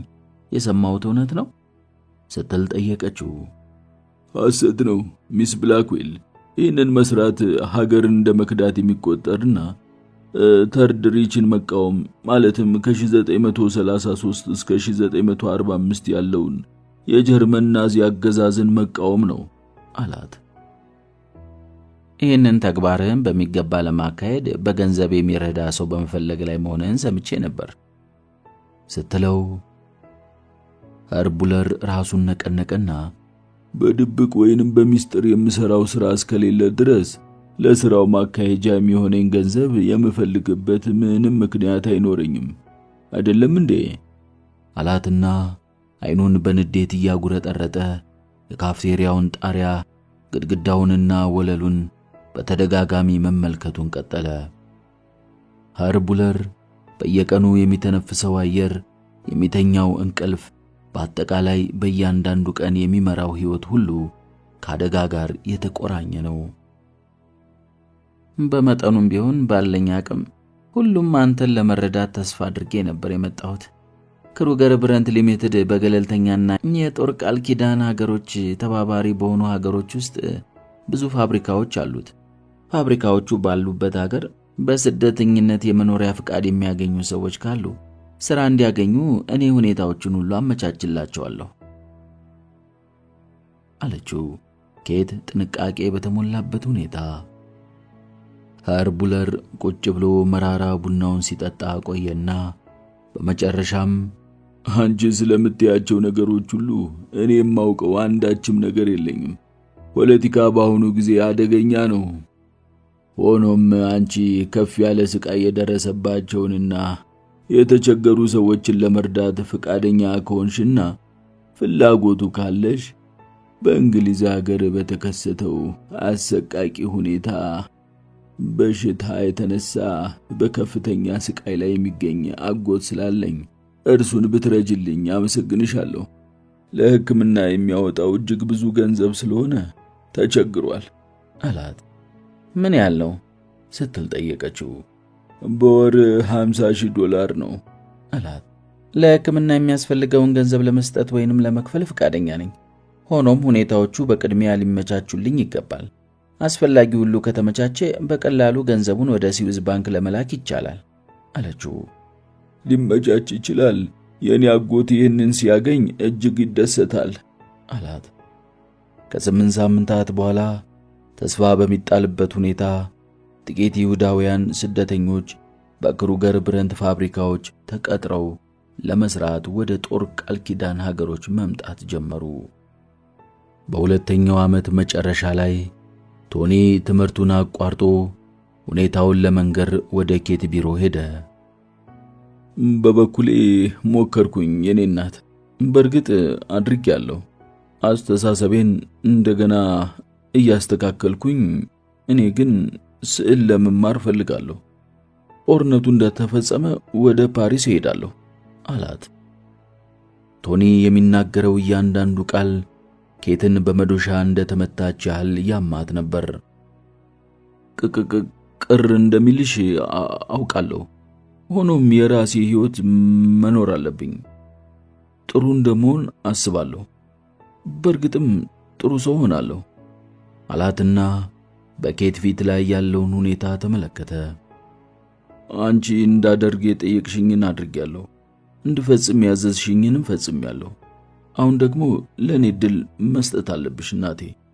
ቺካጎ የሚገኘው የስዕል ኢንስቲትዩት ተቀብሎኛል ሲላት የኬት አእምሮ በንዴት ጦፈ።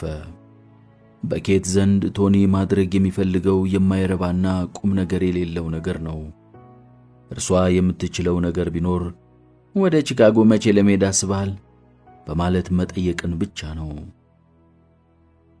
ምዝገባው የሚጀምረው ወሩ በገባ በ15ኛው ቀን ላይ ነው። ዛሬ ቀኑ ስንት ነው? ዲሴምበር 6 ቀን ነው። እሁድ ዲሴምበር 7 ቀን 1941 የናካጂማ የቦምብ ስኳድሮኖች በዜሮ የውጊያ አውሮፕላኖችና የጃፓን ኢምፔሪያል ባህር ኃይሎች የፒርልን ወደብን አጠቁ።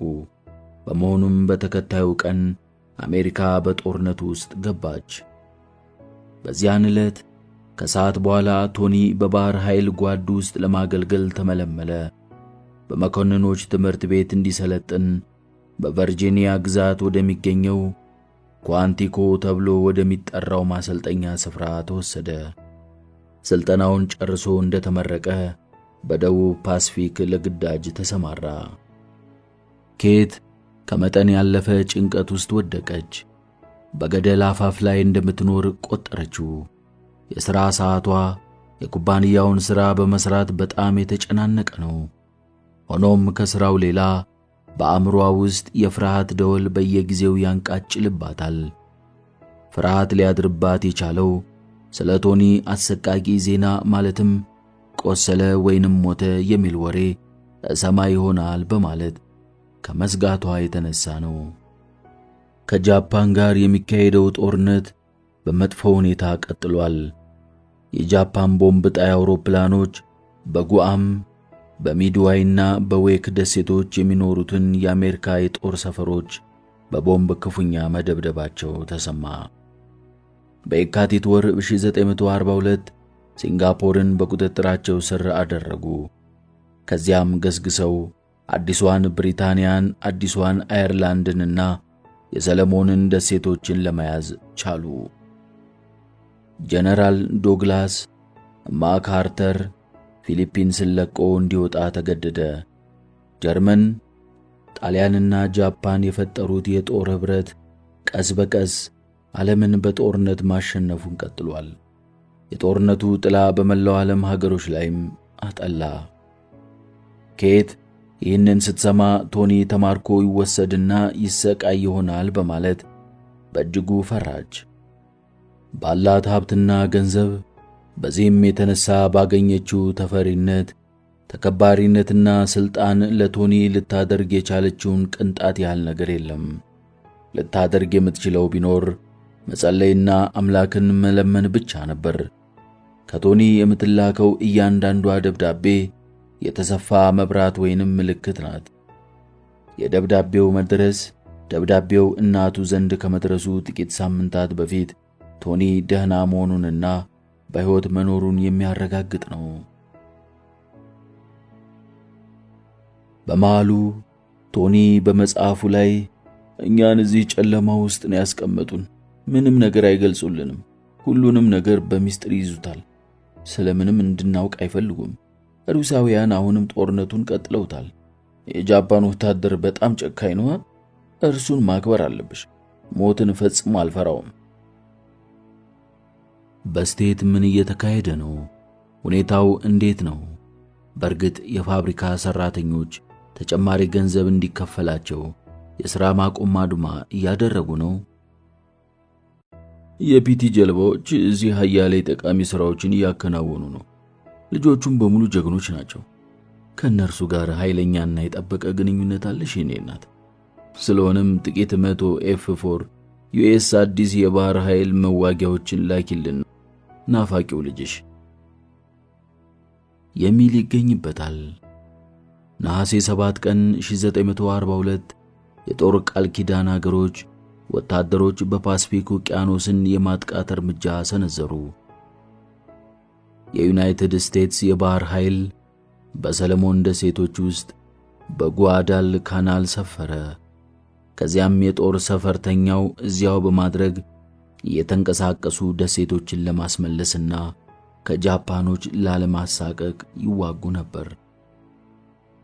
በአውሮፓ የጦር ቃል ኪዳን አገሮች ባለማቋረጥ ድል በድል ላይ ይቀዳጁ ጀመር። የጦር ቃል ኪዳን አገሮች ወታደሮች ሰኔ 6 ቀን 1944 ምዕራብ አውሮፓን መውረር የጀመሩት የአሜሪካ የእንግሊዝና የካናዳ ወታደሮችን በኖርማንዲ የባህር ዳርቻ ላይ በማሳረፍ ነበር። ከአንድ ዓመት በኋላ ማለትም ግንቦት 7 ቀን 1945 ጀርመኖች ያለ ገደብ እጃቸውን ሰጡ። ነሐሴ 6 ቀን 1945 በጃፓን ውስጥ 20,000 ቶንስ የሚመዝን ቲኤንቲ አውቶማቲክ ቦምብ በሂሮሺማ ላይ ተጣለ። ከ3 ቀን በኋላ ሌላ የአቶሚክ ቦምብ በናጋሳኪ ላይ ተጣለና በሁለቱም ከተሞች የሚገኙትን ሰዎች ሕይወት ያላቸውን ነገሮችና ሌሎችንም ጭምር አጠፉ። ነሐሴ 14 ቀን 1945 ጃፓኖች እጃቸውን ሰጡ።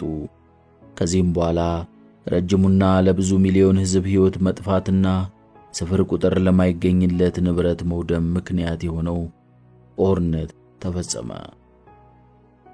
ነሐሴ 14 ቀን 1945 ጃፓኖች እጃቸውን ሰጡ። ከዚህ በኋላ ረጅሙና ለብዙ ሚሊዮን ሕዝብ ሕይወት መጥፋትና ስፍር ቁጥር ለማይገኝለት ንብረት መውደም ምክንያት የሆነው ጦርነት ተፈጸመ። ከ3 ወር በኋላ ቶኒ በሰላም ወደ ቤቱ ተመልሶ ከእናቱ ጋር ተገናኙ። በዳርክ ሃርበር ዳርቻ በሚገኘው ቤታቸው በረንዳ ላይ ኬትና ቶኒ ቁጭ ብለው በባሕረ ሰላጤው ውስጥ በመቅዘፍ ላይ የሚገኙትን ነጫጭ ነጠብጣብ ያላቸውን ጀልባዎች ይመለከቱ ነበር። የቶኒን አስተሳሰብ ጦርነቱ ለውጦታል ብላ አስባለች። በቶኒ ላይ አዲስ እድገቶች ተከስተዋል። ጢሞቹ ማቀምቀም ጀምረዋል። የሰውነት አቋሙ የጠነከረና የተሟላ ሰው ሲሆን ውበቱም መልከ መልካምነቱና የደስ ያለው ልጅ ነው። በዓይኖቹ አካባቢ ካሁን በፊት ያልነበሩ መስመር ነገሮች ይታዩ ጀምረዋል።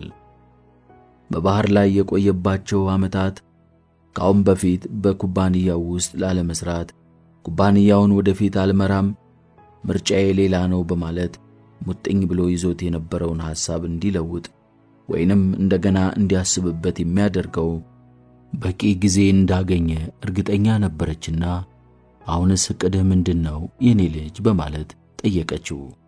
ቶኒ ፈገግ አለና ካሁን በፊት ፍላጎቴን ስገልጽልሽ ሳንግባባ ተለያይተን ነበር የኔ እናት። እኔ ወደ ፓሪስ በመሄድና ስዕል በመማር ሐሳብ ላይ ዛሬም እንደጸናሁኝ ነኝ ሲል መለሰላት።